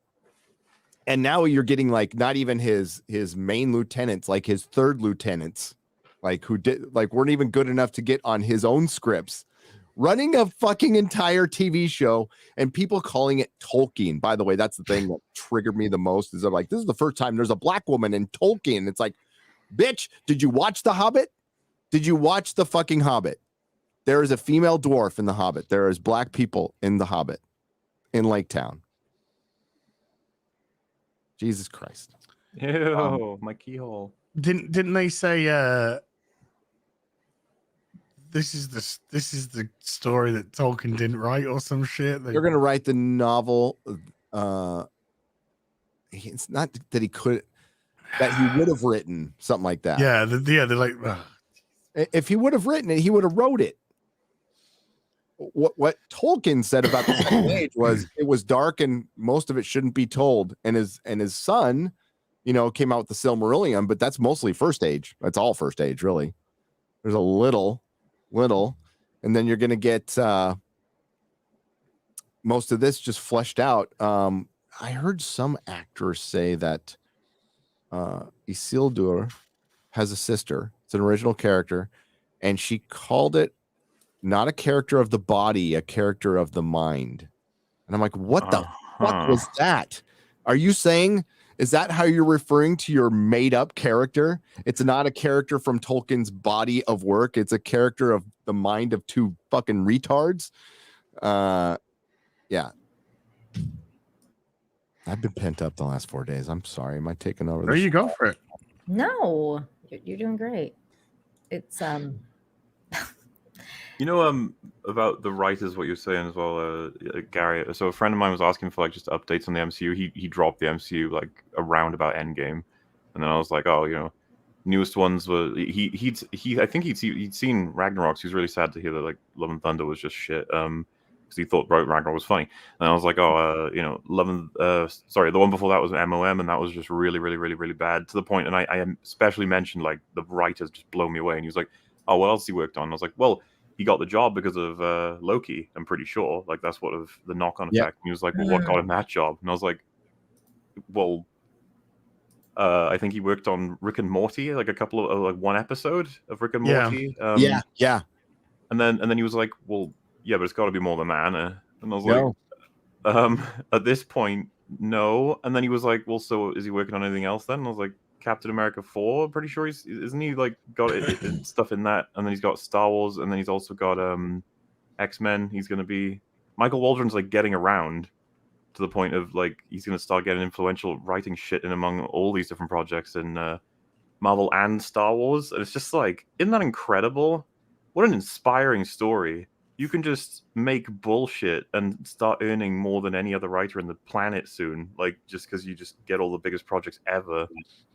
And Fringy was like frustrated with thinking about this. Like, there's a different conversation where he was just like, imagine like being an aspiring writer. He's already made it, man. He can look back and be like, I made one of the most successful Disney Plus stories about a character that everyone loves. I've made a movie that's made over $1 billion and people adore, and I'm already making another. I'm going for a Star Wars movie. Like, I don't know if he's aware of the sect of the internet that's like highly critical of his stuff, but just like, gosh, that's got to feel great, isn't it? No, like, that's the disconnection. You know, Hollywood's always 4 or 5 years behind. That's the way. So it's how you sell yourself, and now it's. You used to have to be subtle about selling yourself. You used to like, okay, I'm going to make myself sound as good. Even on the shit projects I worked, I'm going to fluff them up a little bit, but like they were still shit projects. People are going to know that. Now, the people who are making decisions don't work on these films every day. Pull that back up in a second, Okay. Sorry, but they don't work on these films every day. They are bankers, so they will never watch them. They have no idea. So it's how good of a salesman you are now, not how good of a writer. And that guy just must be a good salesman or good at something else. Mm. Hey, I mean, hey. I was trying to see what it was she wanted. A banana. She wants a banana. Because I said I was eating one and thinking of her the whole time. A barn and R. You what? Never mind, women. There. In an expansive first look piece from Vanity Fair, co-showrunner Patrick McKay revealed the driving force behind taking on the tale behind making of the titular rings, the rings for the elves, rings for the dwarves, rings for men. And then the one ring Sauron used to deceive them all. The one ring to rule them all. Jesus Christ. He said, it's the story of the creation of all those powers, where they came from, Galadriel, and what they did to each of those races. Can we come up with the novel Tolkien never wrote and do it as the mega event series that could only happen now? No. We can do it better. So, I mean, objectively, chat, which trailer looked better as far as quality, cinematography, effects, costumes, not story? House of the Dragon or Rings of Power? House of the Dragon. House of the Dragon looked 1,000 times better. Like 1,000 times better. I gotta watch that trailer. What's the budget behind that? Comparable. I mean, no, not comparable. Sorry, half as much, because this is $1 billion series, but we're going to go off of their initial $465 million for season 1, which makes it $58 million an episode. Oof. HBO only spent $30 million an episode, but they also had Brevnik. They also had sets already built. They've already, done this Game of Thrones thing before, and like whatever our complaints are for Game of Thrones, technically, aside from their cinematography, they do a pretty good job. Mm-hmm. You know, costumes. The costumes got lazy towards the end. Like everybody was wearing motorcycle fucking jackets. Like Jamie Lannister was wearing a motorcycle jacket, and everybody got short haircuts all of a sudden. I fucking hated that. It's like, Yeah, I'm with you on that. Yeah. They even let that coffee cup, like the Starbucks cup, go. Oh, that was so funny. So stupid. But remember, like when the Hound would have his fucking Hound helmet on, and they'd be in full armor and shit. It's like they didn't keep that up for very long, even earlier seasons. But yeah, I remember the Hound helmet. It was cool.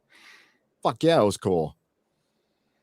And it's a big deal in the books still, even though he doesn't have it. It's a big deal in the books. Oh well, books will never finish.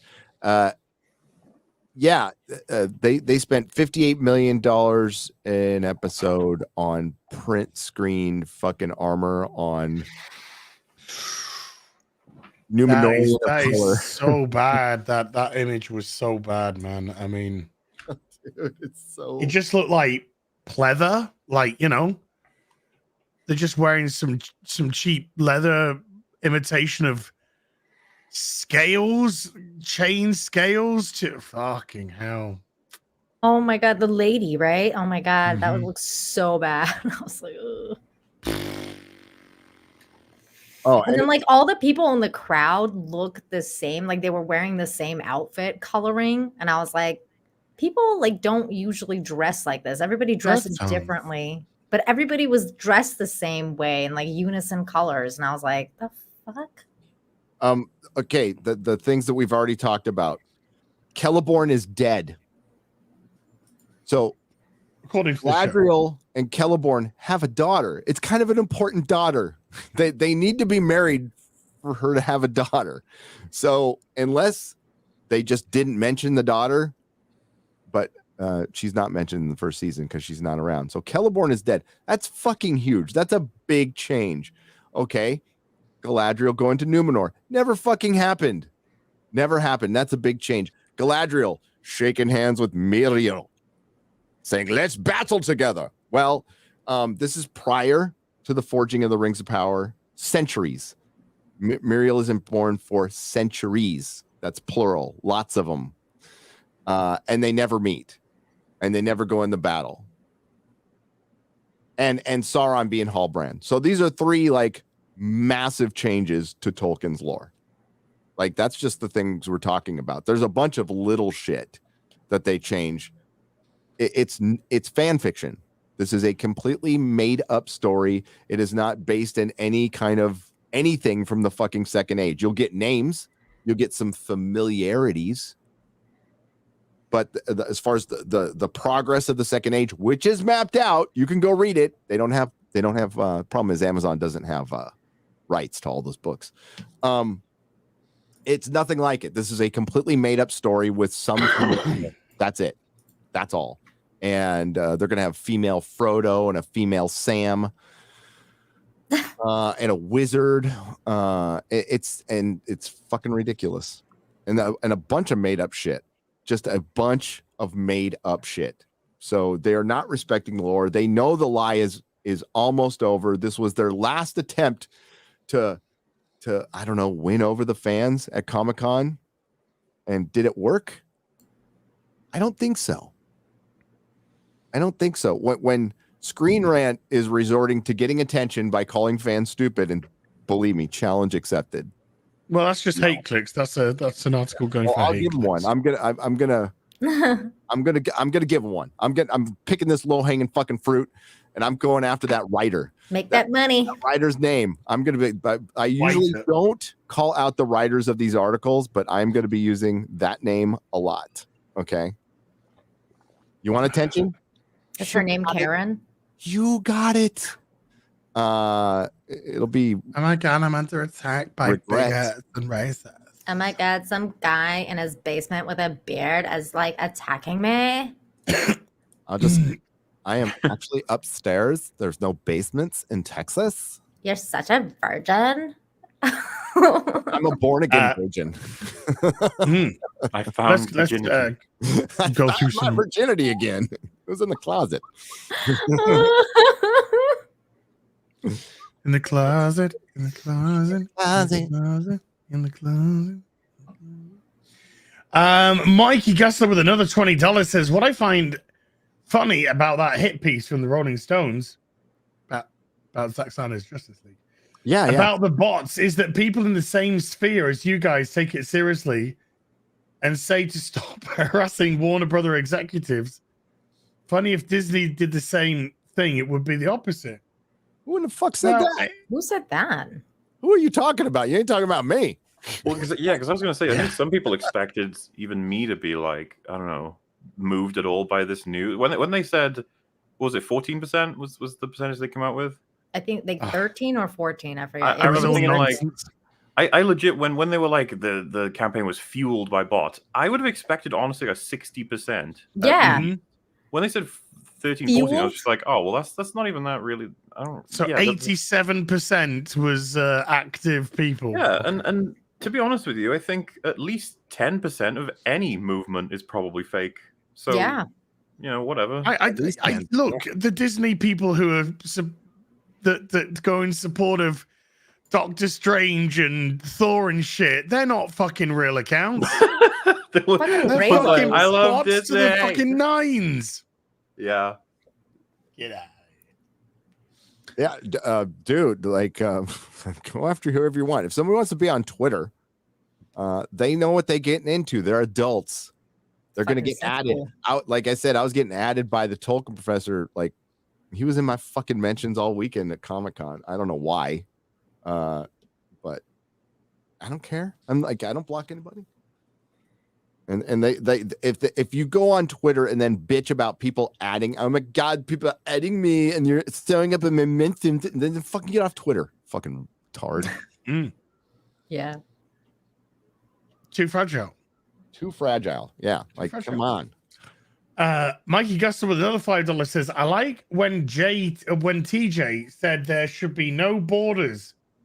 And there should just be one national government. Mauler made a scare sound. Oh yeah, I'd make scare sound. Also, to be fair, after he said that, the first question he had back from, I think Sean was a guest we had. He was like, so you think we should take care of like the wayward people who need shelter, right? Via not having borders when they let them in. He was like, yeah. And he's like, how many homeless people do you have living in your house? He was like, none. He was like, why? Why not? He's just like, well, I think his response is like, I guess I could. Like, be the change you wanna be. Sure. Join the army. Jens Anderson of the Try with a 50 Swedish says, Gary talked a while ago about favorite ships and some Star Trek nonsense. I would like to call him and raise with a BC 304 Daedalus class deep space carrier. From? I don't know. Oh, what was it? Here, I'm gonna look it up now. Hang on. A DIY. It is from Stargate. Oh, Stargate. Oh, that's okay. I don't know what that is. That's why. Sorry. That is a ship. Okay, Jens, I just want to say that ship looks like it wants to be Galactica, but unfortunately, it's got a small penis and can't do the whole thing. I mean, it's a decent ship, but I mean, that's no Galactica. That's no Enterprise. No, no. That's no Battleship Yamamoto. Come on. No. I love Battleship Yamamoto. No, that's no fucking Jerry Anderson Thunderbirds 1, for fuck's sake. No, that's no Millennium Falcon. Come on.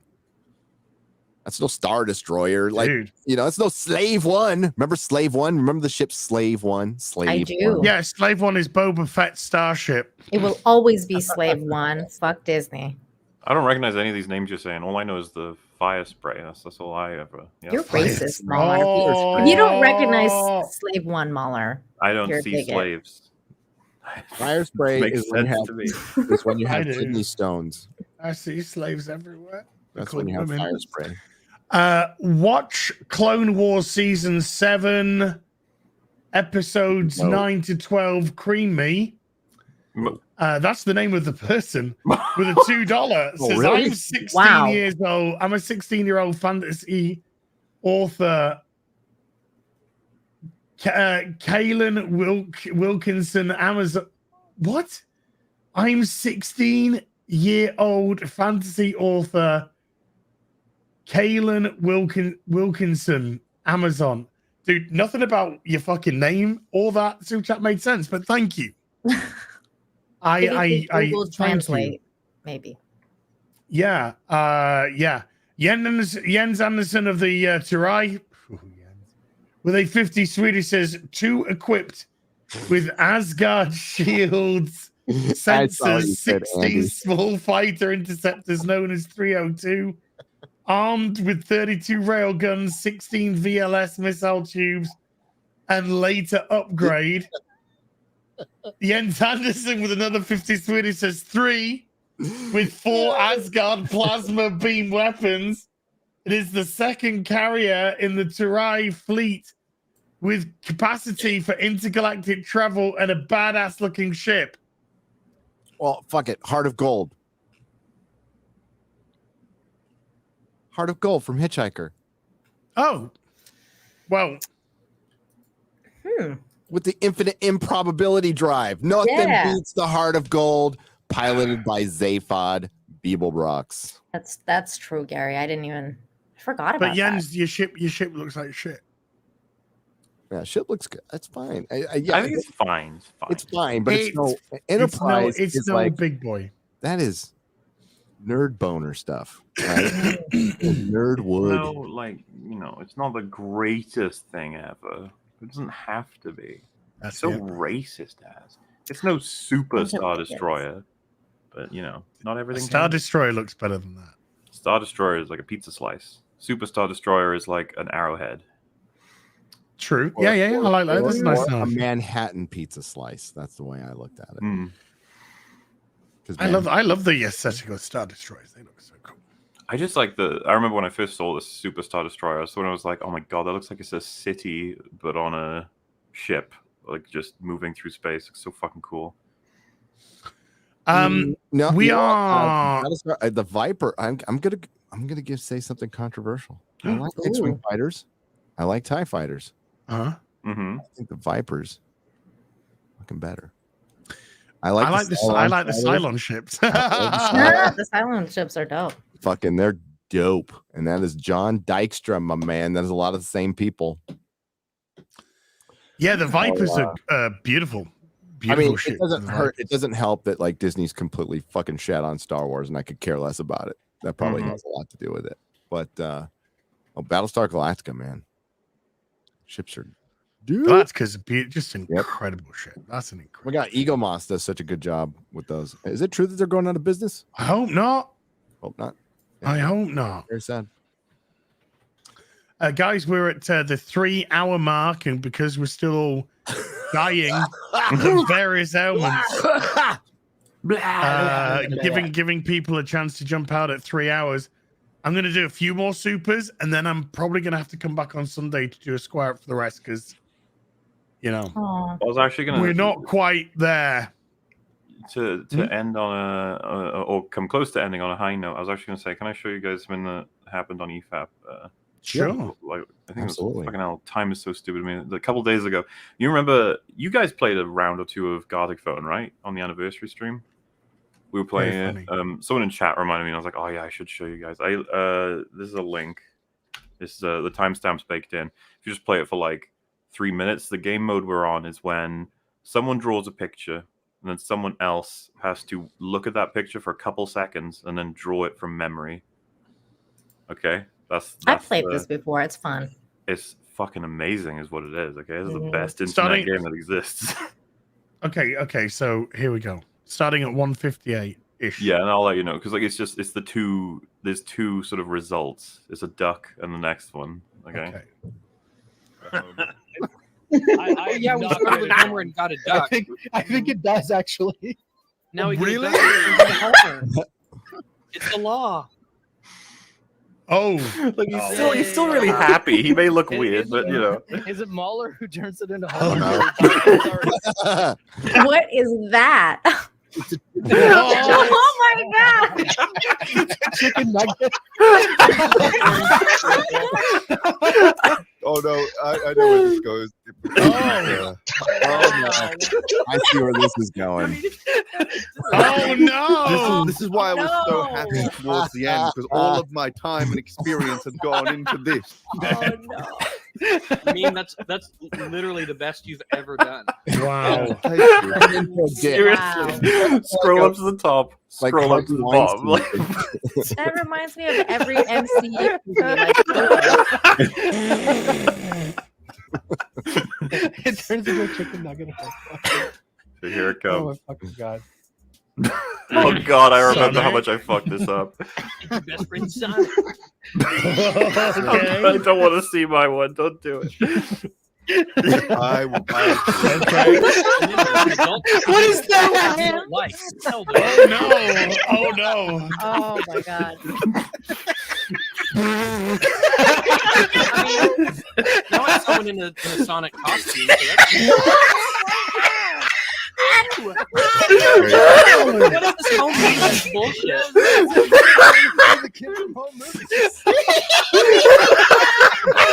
Sonic returns. That is Copy Doomer.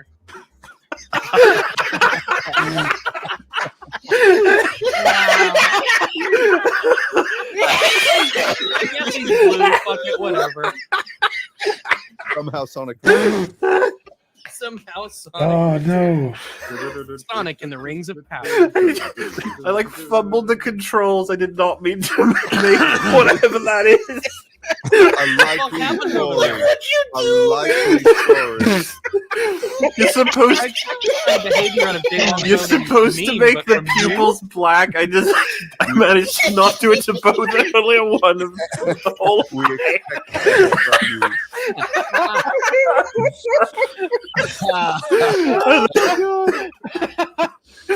Because like he's like degrading and he just becomes this weird alien. Oh my god. Oh man. You can remember his home movies. You can tell that I tried to color him blue. I chose the wrong blue. And I didn't close up the Sonic drawing. So it made the whole image blue.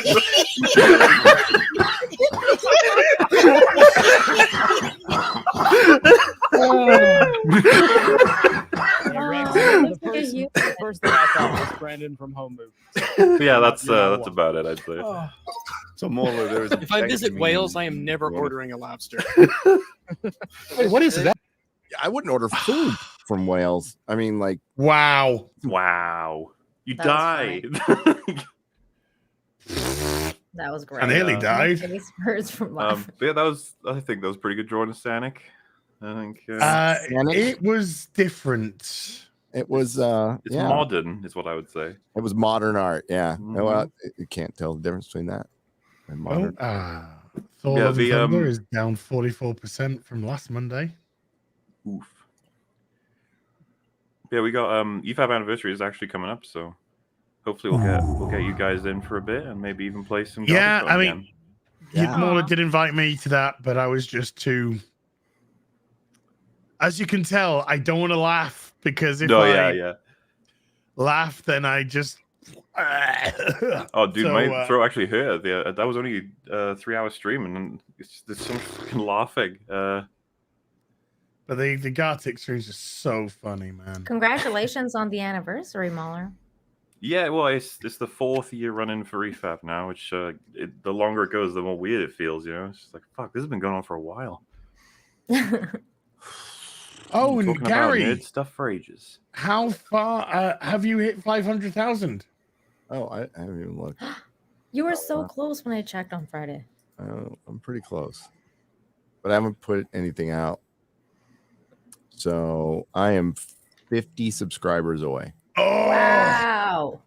Subscribe to Nerdrotic now, people. 50 subs away from 500,000.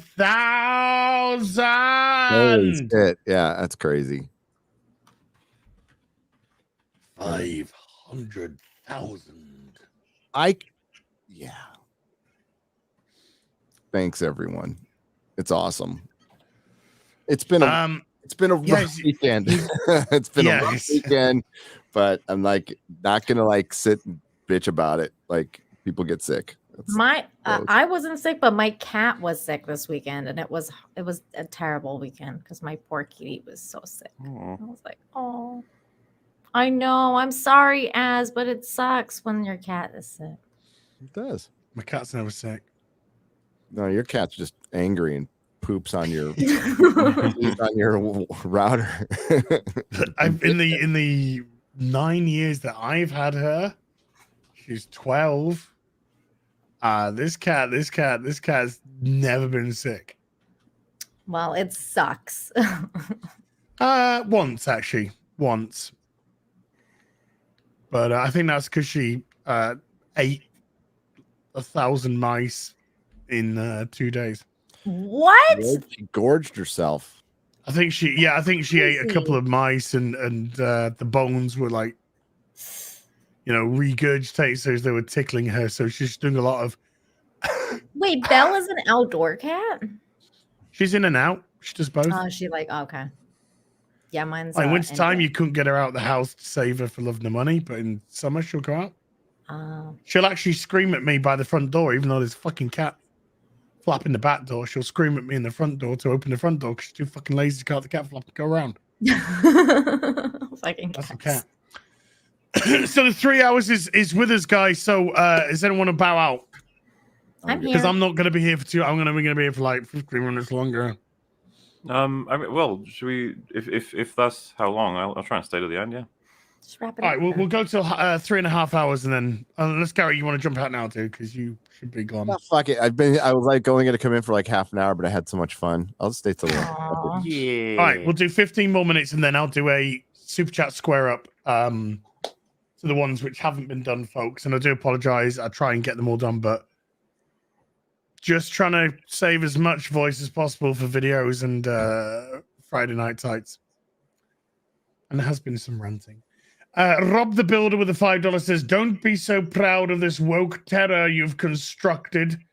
The ability to destroy a franchise is significant next to the power of the fan chat Vader. It's, as we've seen, it's very easy for a franchise to fall, particularly a woke one, because they just turn on each other. They do. Martino Simone, the suave Swiss. With a 10 Swiss francs says, greetings to you. Mad Max with a 10 Canadian says, Patton Oswalt just did a Hollywood Reporter interview saying comedians should enforce cultural taboos and not worry about pushing the envelope. He also said self-censorship is good for comedy. He's a complete fucking sellout. Mm-hmm. Fuck that guy. Fuck Patton Oswalt. Go away, dude. Jens Anderson of the Turai with a 53 he says, 4, if possible, pull up a photo or video. It's MGM rights. It has amazing sound effects, and every time I see it, I get chills. And Gary's not here. Well, Gary's here, and we've seen it. And fine. What did we get chills from? I don't know. Not from that fucking ship. Oh, hey, somebody sent Matthew. He gets chills from it, not us. Oh yeah, Matthew sent me like Stargate, like the complete series. So I'm gonna watch it. I'm gonna watch it. Yeah. Shadow Chaser with a $1 hot dog.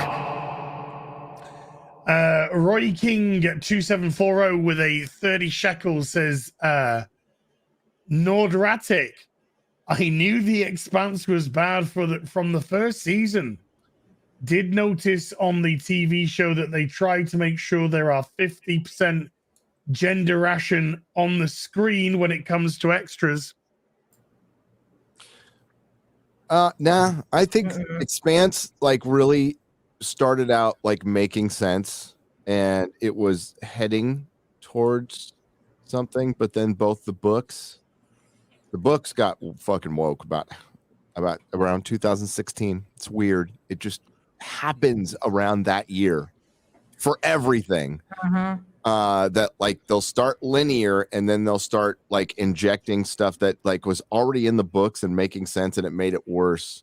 The show reined it in until they got the plug pulled on them by Amazon, and they decided to not answer the biggest fucking question there is, and they kind of pulled a Game of Thrones at the end. It fucking sucked. Yeah, and but the first season was kind of like, it wasn't woke because it was by design the way everything worked. Well, So it yeah, wasn't I like mean, that.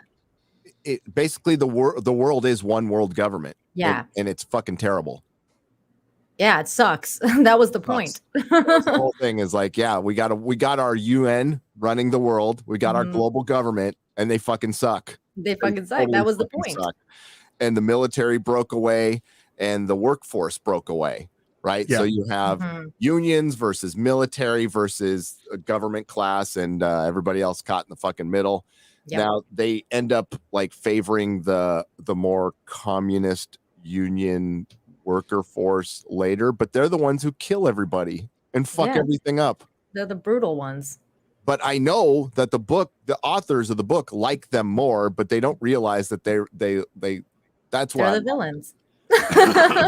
when somebody responsible for killing billions of people was put in charge of the Belters, Michio Pa, I fucking lost it in the book. I'm like, basically Space Hitler just became the ruler of a country now, and everybody's like applauding her, including Holden. I'm like, wait a minute. She helped sling the rocks down on Earth and kill children. She was part of it, and they just didn't bring it up. That's when I started noticing the moral. The mask was coming off a lot of writers that they just fucking hate this system that provides them with so much. It's really strange. So weird. It's been a thing with artists for many, many years. They like to be communists. They like to be this thing, but they think that they're going to be able to, like, there's bloggers out there who think that when the communist utopia arrives, they'll be able to blog and go out and go to their artisanal shops the way they are now. And they don't realize that they'll be handed a shovel and told what to do and where to live. Like that's how where to dig their own grave. Yeah, exactly. Well, that was kind of like what they were doing with Resident Evil series, with the research ship, and they were also like, oh, we're just, when we're not doing our research, we just commit to the arts and stuff, because this is such a socialist fucking Marxist fucking little shippy poo that we have. While Jade's just like fucking getting everyone fucking killed by zombies and just coming in there going, this is how we should do it. And they go, you killed people, but it's okay because you're Jade. You are the greatest, and we do what you say in our little artisanal shit. They have no idea that what it would fucking be like and how their lives would be over. You know what your fucking communist utopia would be? We would see trans representation in sewage. Finally, in sewage treatment, there will be trans and black female representation in sewage treatment. A lot of women. You would not have a say in the matter. You wouldn't have a fucking say in the matter. Do you guys remember when that happened? What was that like months ago now? That thread that was like, I can't wait for that utopia. I'll just walk around the world writing poetry. It's like, no, friend, you will be put here and you will do this. Yep. Yes, you will be a cog in the machine while the government takes all the money, all the wealth, all the food, all the luxuries. They will take it all, and you will service them, and that's all you will ever do until your miserable life ends in dysentery and poverty and disease. And you will be thrown and salted into a mass grave while another person will be slotted into your position to carry on, comrade. Yep, you'll be assigned designations at birth, and you'll have to carry that out for the rest of your life. I do love the people who are like, I have the solution. The government needs to press that button that says make everything fun and good for everyone. As soon as they do that, it'll be great. Okay. Elect me, I'll push it. Forced fun is no good either. Forced fun. We're forcing it on you. Yeah. Ryan with a 20 euro says, started rewatching Star Trek's original series, and it astounds me how a show with such a cheap budget wrote such great shows. What is wrong with writers today? They have a huge budget and they can't write. No experience. They cared back nothing then. to say. They have nothing to say. You're absolutely right. They have nothing to say because they have no life experience. And they cared back then. They actually cared about stuff. They can only reference other things that they have watched, which is not a really good frame of reference for a writer. It should be life experience based on things that have inspired you. But now it's just a copy of a copy of a copy of a copy of a copy of a copy of a copy, and we got nepotism. So we have A lot of nepotism. Second, third generation Hollywood people who have never worked a fucking day in their lives. We used to be in a position where like we would be like, this new TV show's happening, they're real struggling, low budget, they're trying their best, they're gonna try and write you something, and you're like, I'll give it a shot. These days it's like they welcome open with a red carpet of like, here's 100 million, make whatever the fuck you want, go nuts. God, like we've talked about it before, I think, but just for people who don't know, like Buffy, when it started, it was like doomed. It's like it had barely any money. It had like half a season to go off of. It was just rushed in because a different show got canceled. Yeah, and it was like, absolutely done. Like how it got, it's crazy how it got a second season. A handful of people would have seen it and been like, it's all right, some stuff in there. And then it's like, you got that, you sneak in that second season, and then he gets that finale, and then it's like, okay, more people are noticing you now because you told some decent stories, and that's how it used to fucking work. You have to tell good stories, and then people be like, all right, I'll forgive the shitty CGI and the shitty prosthetics and the awkward nature of how you're always on the same sets, because I kind of like Babylon these characters. 5.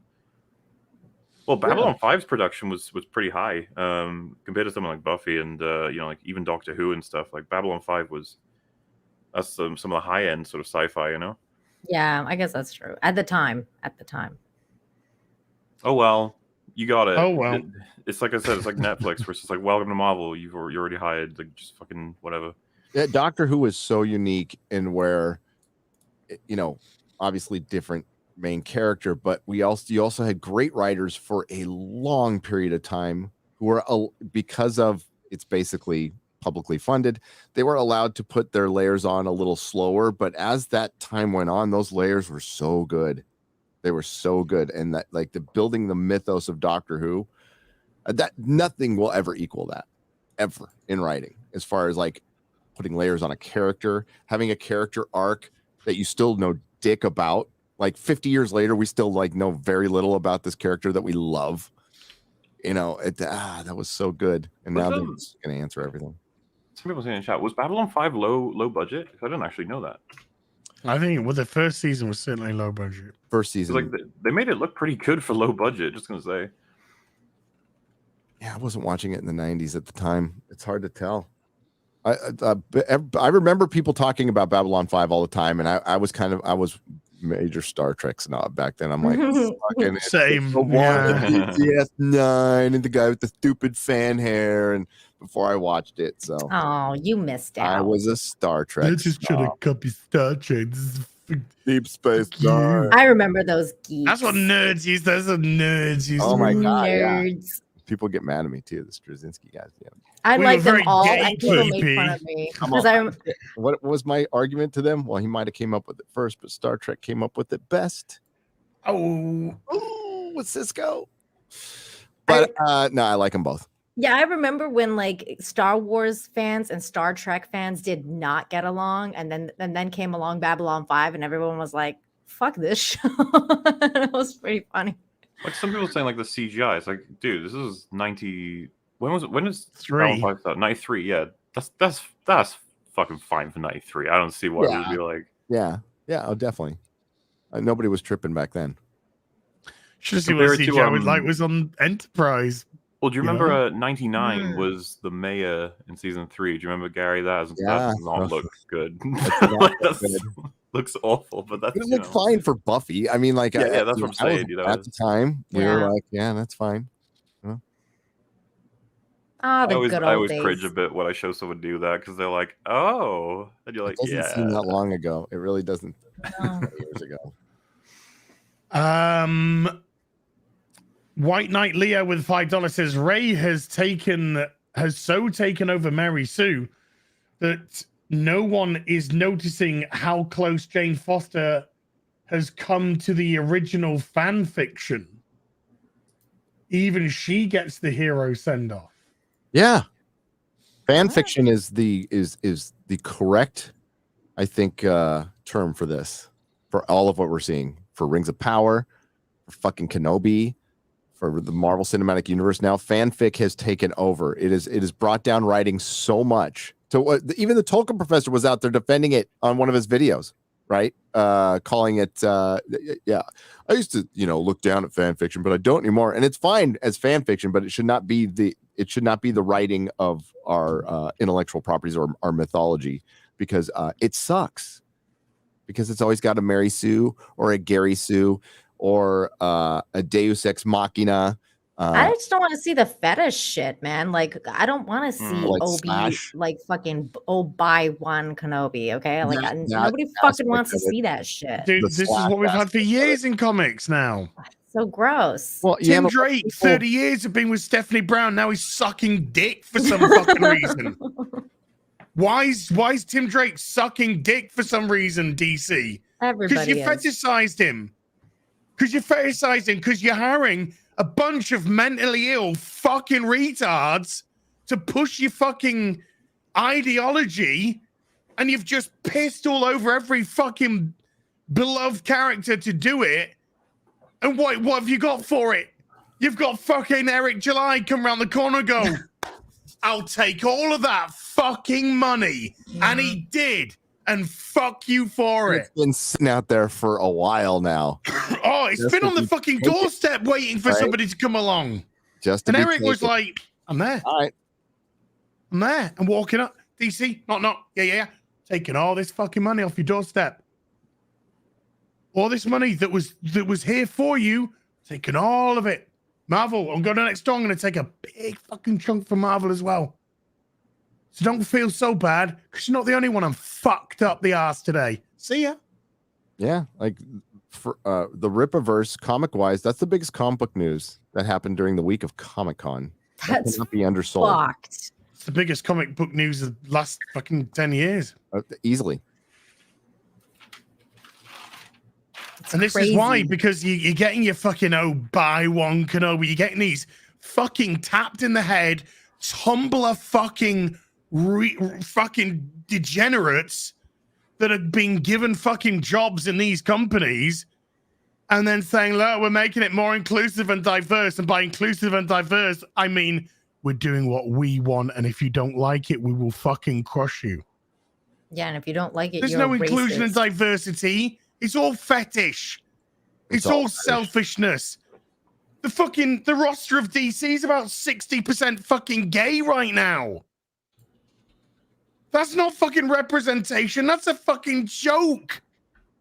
It's just literally a bunch of people coming in with their fucking self-inserts and writing themselves in and then getting shipped off to some other fucking place, Netflix or some other woke fucking degenerate fucking marketplace to make something. That's where we are. I'm not trying to put Eric down here because he's done amazing, but it's just like they've been asking for this for a long time. And this guy fucking put the structure in place. He got his fucking universe sorted out. He got his initial characters that he wanted ready for it. And then when he was ready to pull the trigger, he went, DC, one in the fucking head. Marvel, one in the fucking head. Indies, I'm not even going to waste a bullet on you. And that's what he fucking did. And he took the fucking crown. And then what did you get? You got a bunch of fucking crybaby fucking writers and artists going, it must be a fucking scam. He must be laundering money. No, he's doing your fucking job 10 times better than you'll ever fucking be able to. Why you got to be accusing a black man of scamming people? Yeah. By the way, They say he's woke because his character is black. I But he's think doing that's woke. a little No, racist. woke isn't black. Woke isn't gay. Woke isn't woman. Woke isn't ethnicity. Woke is your bullshit ideology that you're forcing. That's woke. Yep. Mm-hmm. And you could be as black, as white, as gay, as trans, or whatever you fucking want to label yourself. Your ideology is what makes you woke. Your ideology is what has destroyed comics, has destroyed many franchises, Doctor Who, Star Trek, Star Wars. You think they're alive? Do you know how much money Star Wars should be bringing in right now? Star Wars. About 300, 400, 500% more than it probably fucking is.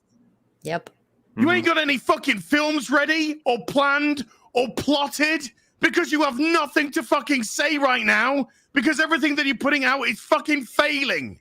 Your sequel trilogy failed to the tune of billions in ticket sales, billions in merchandise sales, billions in knock-on effects.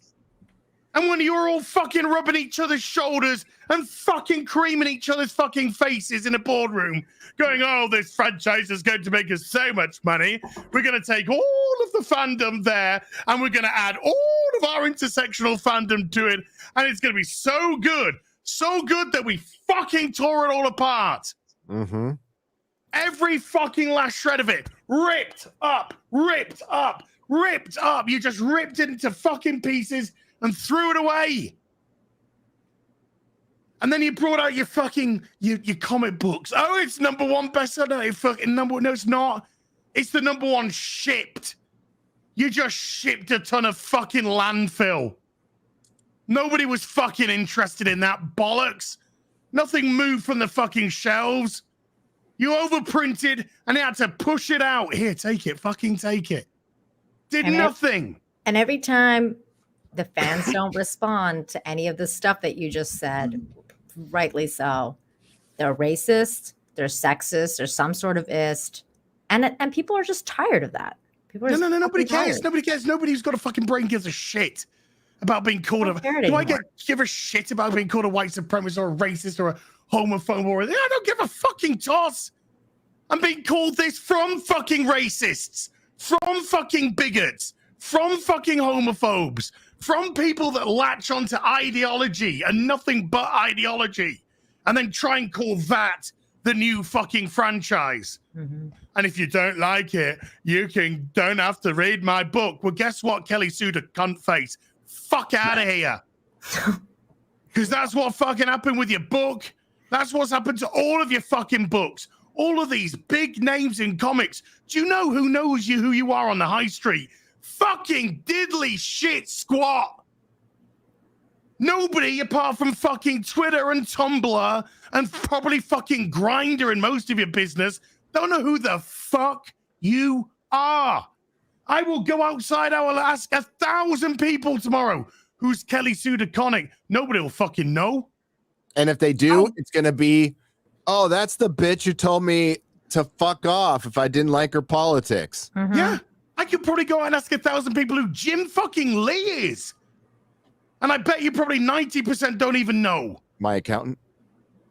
Yeah. Isn't that the guy that does my facials and stuff? Yeah. As your voice would have been surviving this whole stream right up until this last 10 minutes. Tomorrow. But that's when you look at. But this is when I look at these things like you fucking your Obi-Wan, and it's just like, oh, isn't it so? He's canonically bi now. No, do you know what he is? He's a character that's been beloved for fucking over 40 years. That you, with your selfish fucking narcissism, has come along, and because you've been granted one of the most beautiful, privileged things in the world, and that's to write for such an incredible franchise, set up already with incredible characters, that you are so fucking into yourself, into your ideology, into your narcissism, that the only thing that you can fucking do is say, let's make him like me. Mm-hmm. All of you filth, and you are filth, the whole fucking lot of you, from fucking Chapek down to the fucking by fucking Kenobi. All of you are so ingrained with your own selfishness, narcissism, that you just don't even think about the fan. So whenever you say the word fan, take it out your fucking mouth. I'll get Will Smith to fucking slap it right out of you. Because you know nothing about the fans. You know nothing about catering to the fans. You know nothing about producing content for the fans. Because this is what it is for. But by God, you do a great job of doing it for yourself. Problem is, nobody cares about that.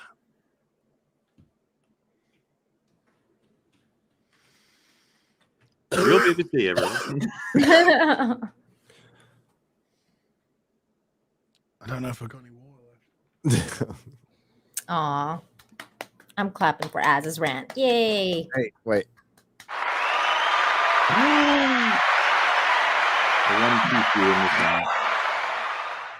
I think we got a good ending for She-Hulk here. If you want to share that Az real quick. Right. Oh. And yay, Mr. Bug. It was short and sweet. Bug. It would be funny if she couldn't swim. That would be fun. That would be funny. That would be funny. Right, folks. I'm gonna have to come back and do the super chat square up. Even more so now. Even more so. So everyone that did drop a super chat today, I'll do a live stream on Sunday. A Sunday live stream before I do the evening stream with Quarter Black, etc., X-Ray Girl, and whatnot. And I'll go through all these super chats then, and I'll probably have a better voice in those days as well. Apologies, obviously, if you've specifically catered your super chat for people like Gary or Mauler or Nina, etc. But I hope you understand that we're still trying to get on that mended bandwagon. But unfortunately, there's still stuff to chat about, you know. So Gary, you are so close to 500,000 subscribers, less than 50. Oh, was that a? Did you make it? Oh, give it 11 to go. 11. Come on, there's got to be 11 people. Oh. 11 people out of 5,785 that are still here that have not subscribed to Nerdrotic. Please do. Let's make real BBC history. Yeah. While that's going on, Morley, do you have anything you'd like to plug, mate, before we go? Yeah, Hister She. Excuse me. Hister She. On the BB sheet. No, well, just normal stuff, you know. Streaming here and there. You'll catch me doing this, that, and the other with all kinds of peoples. Meanwhile, I'm working on a big boy video, and the anniversary is coming up. 27th, I think, is the date we decided. Ooh. And so I know what video you're working on. You've told me, right? Yeah, when I tell you what video I'm working on like 10 months ago, it's that one. Okay. It's still going. Okay. God damn it. It feels like it was just yesterday. Yeah, it just takes ages, but I'm looking forward to getting this one out. It's a big boy. It's a big boy. Gary, people are saying you've hit 50K. 500K. Oh, 500K. Yeah, 50K. If you've hit 50K, something went really wrong. You did. Oh, shit. I did. Holy crap. Yay. Wow. Oh, my God. Thank you, guys. Thanks, guys. Thanks. Mauler, Nina, everybody out in the chat. Thank you, guys. That is fucking nuts. Half a mil. Let's have a look. See, 500,000. Woo. It's if it ends. Now let's do that for me. Let's go. Wow. Yes. Now let's get Az up there. No, Morley, you got to be really close, Mauler. Oh, Mauler's going to pass me up next video and go up to 1 million. Like, it's, you know. If I can make more than 2 videos per year, maybe. I don't know. Yeah. I can manage one more this month. I could make like 5 videos on just our Comic-Con alone. But hold on. There's a super chat here from Yellow Flash saying, I stand with drunk 3PO. God, ridiculous. I stand with drunk 3PO. I stand with drunk 3PO. No, I stand with I'm usually a few inches shorter though. He's like it's about 6'4" or something. He's like 6'4". He's as tall as my oldest son. As you don't stand with drunk 3PO? No. Oh. I do not preposterous idea. Nina, is there anything you'd like to plug before you go? Just my channel, Nina Infinity, and check me out tomorrow night for Breaking the Narrative. Thank you so much, guys. It's always fun to hang out with you. Gary, Mr. 500K. Mr. Big Shot. Big shot. Don't stop it. Guys, thank you. Thanks, everyone, for the support. I mean, a lot of it's Friday Night Tights. That's a lot of other people, a lot of great channels. Yeah, I won't get too mushy. I just thank you. I'm grateful for every single one of you. Not going to stop. If it ends tomorrow, it's been the ride of a lifetime. And I'm going to rip apart Rings of Power one more fucking time. I didn't think I was going to do that, but I have to now. Well, Gary, it's always a pleasure to be in your orbit, so. Oh, always a pleasure to fly in your orbit. It's always a pleasure to be in your orbit, you know. I don't have an orbit because I'm not fat, so just what? Just saying. Wow! I thought it was like ego. Wow! I was going on ego. I was going density of ego, and I thought we were talking about bodies because planet. Wow! That's a fat joke. It's an old fat joke. We used to say all ladies the time. and gentlemen, this is say thank you to Nina. This has been Nina's last show on the Real BBC. She will be missed. Thank you for the time that you spent with us, Nina. I'd love to say it's been wonderful, but thank you for the opportunity. It's been okay. It's been all right. Thank you. I appreciate some good, it. some not so good. I understand. So thank you, Nina. I wish you all your best in your future endeavors. I understand. Thank you. Good stuff. And since you might as well just do that as what? Wow, man. Wait, it's over. It's over for now. Get another jump. Oh, she's gone. She jumped out from the back. Why'd she jump out? She jumped out from the back. I was going to bring her back in, but no. Okay. Nina. So there we go. And as I forgot, I'll do a stream on Sunday, Friday Night Tights this week. So I'll keep my try and get my voice a little bit more prepared for that. Yeah, I've got my zinc. I've got my zinc, and I've got my vitamin C's and B's. Vitamin C, and yeah, Nina sent me this, there's this IV drip thing you can do, right? It's kind of expensive. If I feel like shit in 2 days, I would totally use it, but I think I'm fine. I just drove in a car with 2 days. I feel sorry for Garrett and my wife who had to drive Miss Gary when he was sick, and I was fucking crabby. Driving Miss Gary. Driving Miss Gary. I saw you sleep in the back of the car. They took a picture. Crashed. I was so out of it, dude. But Garrett was like that on the way out. So. It's the time, it's kind of like the time of seasons, height of summer, height of winter. Those are the kind of main times where this shit just happens. I ain't been gone. It's needed to happen. Again, not an ologist, but I think a lot of people suppress that. The herd, if you want herd immunity, the herd has to needs to be immune to something. It needs to be infected. Yeah. So we infect the herd, then we get the herd immunity. Gary, you should get Johnny Depp some herd immunity. Yeah, I'd like to get some. Yeah, what was that? Freaking, it's all coming back because right this minute, Trudeau just announced that he's recalling Parliament to vote for Bill 84 C84 because of the enhanced lockdown, because the monkeypox is now a thing, and he's like, I'm not afraid to shut Canada down again. So it's all just it's all coming back. That's why I am in Texas. That's exactly why I'm in Texas, because I knew this shit would not fucking stop. California's too fucking dumb to get rid of Newsom. So you're on your own. I don't know if this is a fan account, by the way, but if this is the real Jervis Cotton Belly, cool. But it's probably a fan account. But I know he's a wrestler. He's a wrestler. He's a very gentlemanly wrestler. He's a very gentlemanly wrestler. Okay. Cool. Thank you, man. Oh, people are saying Trudeau's a fucking asshole. We all know that. He's a complete asshole. Yep. And he's never going to lock down. There's people that won't be locked down next time. Well, people are leaving Canada. Unlike my Twitter account. They're moving to Florida and Texas. A lot of people from Canada moving to Florida and Texas. Reed.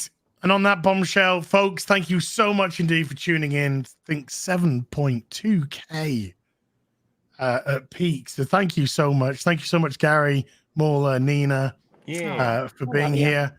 And we'll be back next week on Gary's channel. Yep.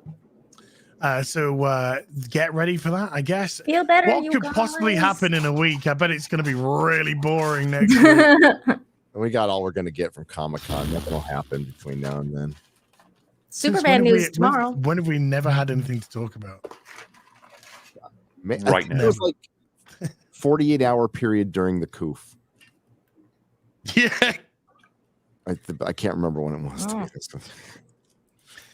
Take care, everyone. Bye. Bye-bye. Bye, everybody.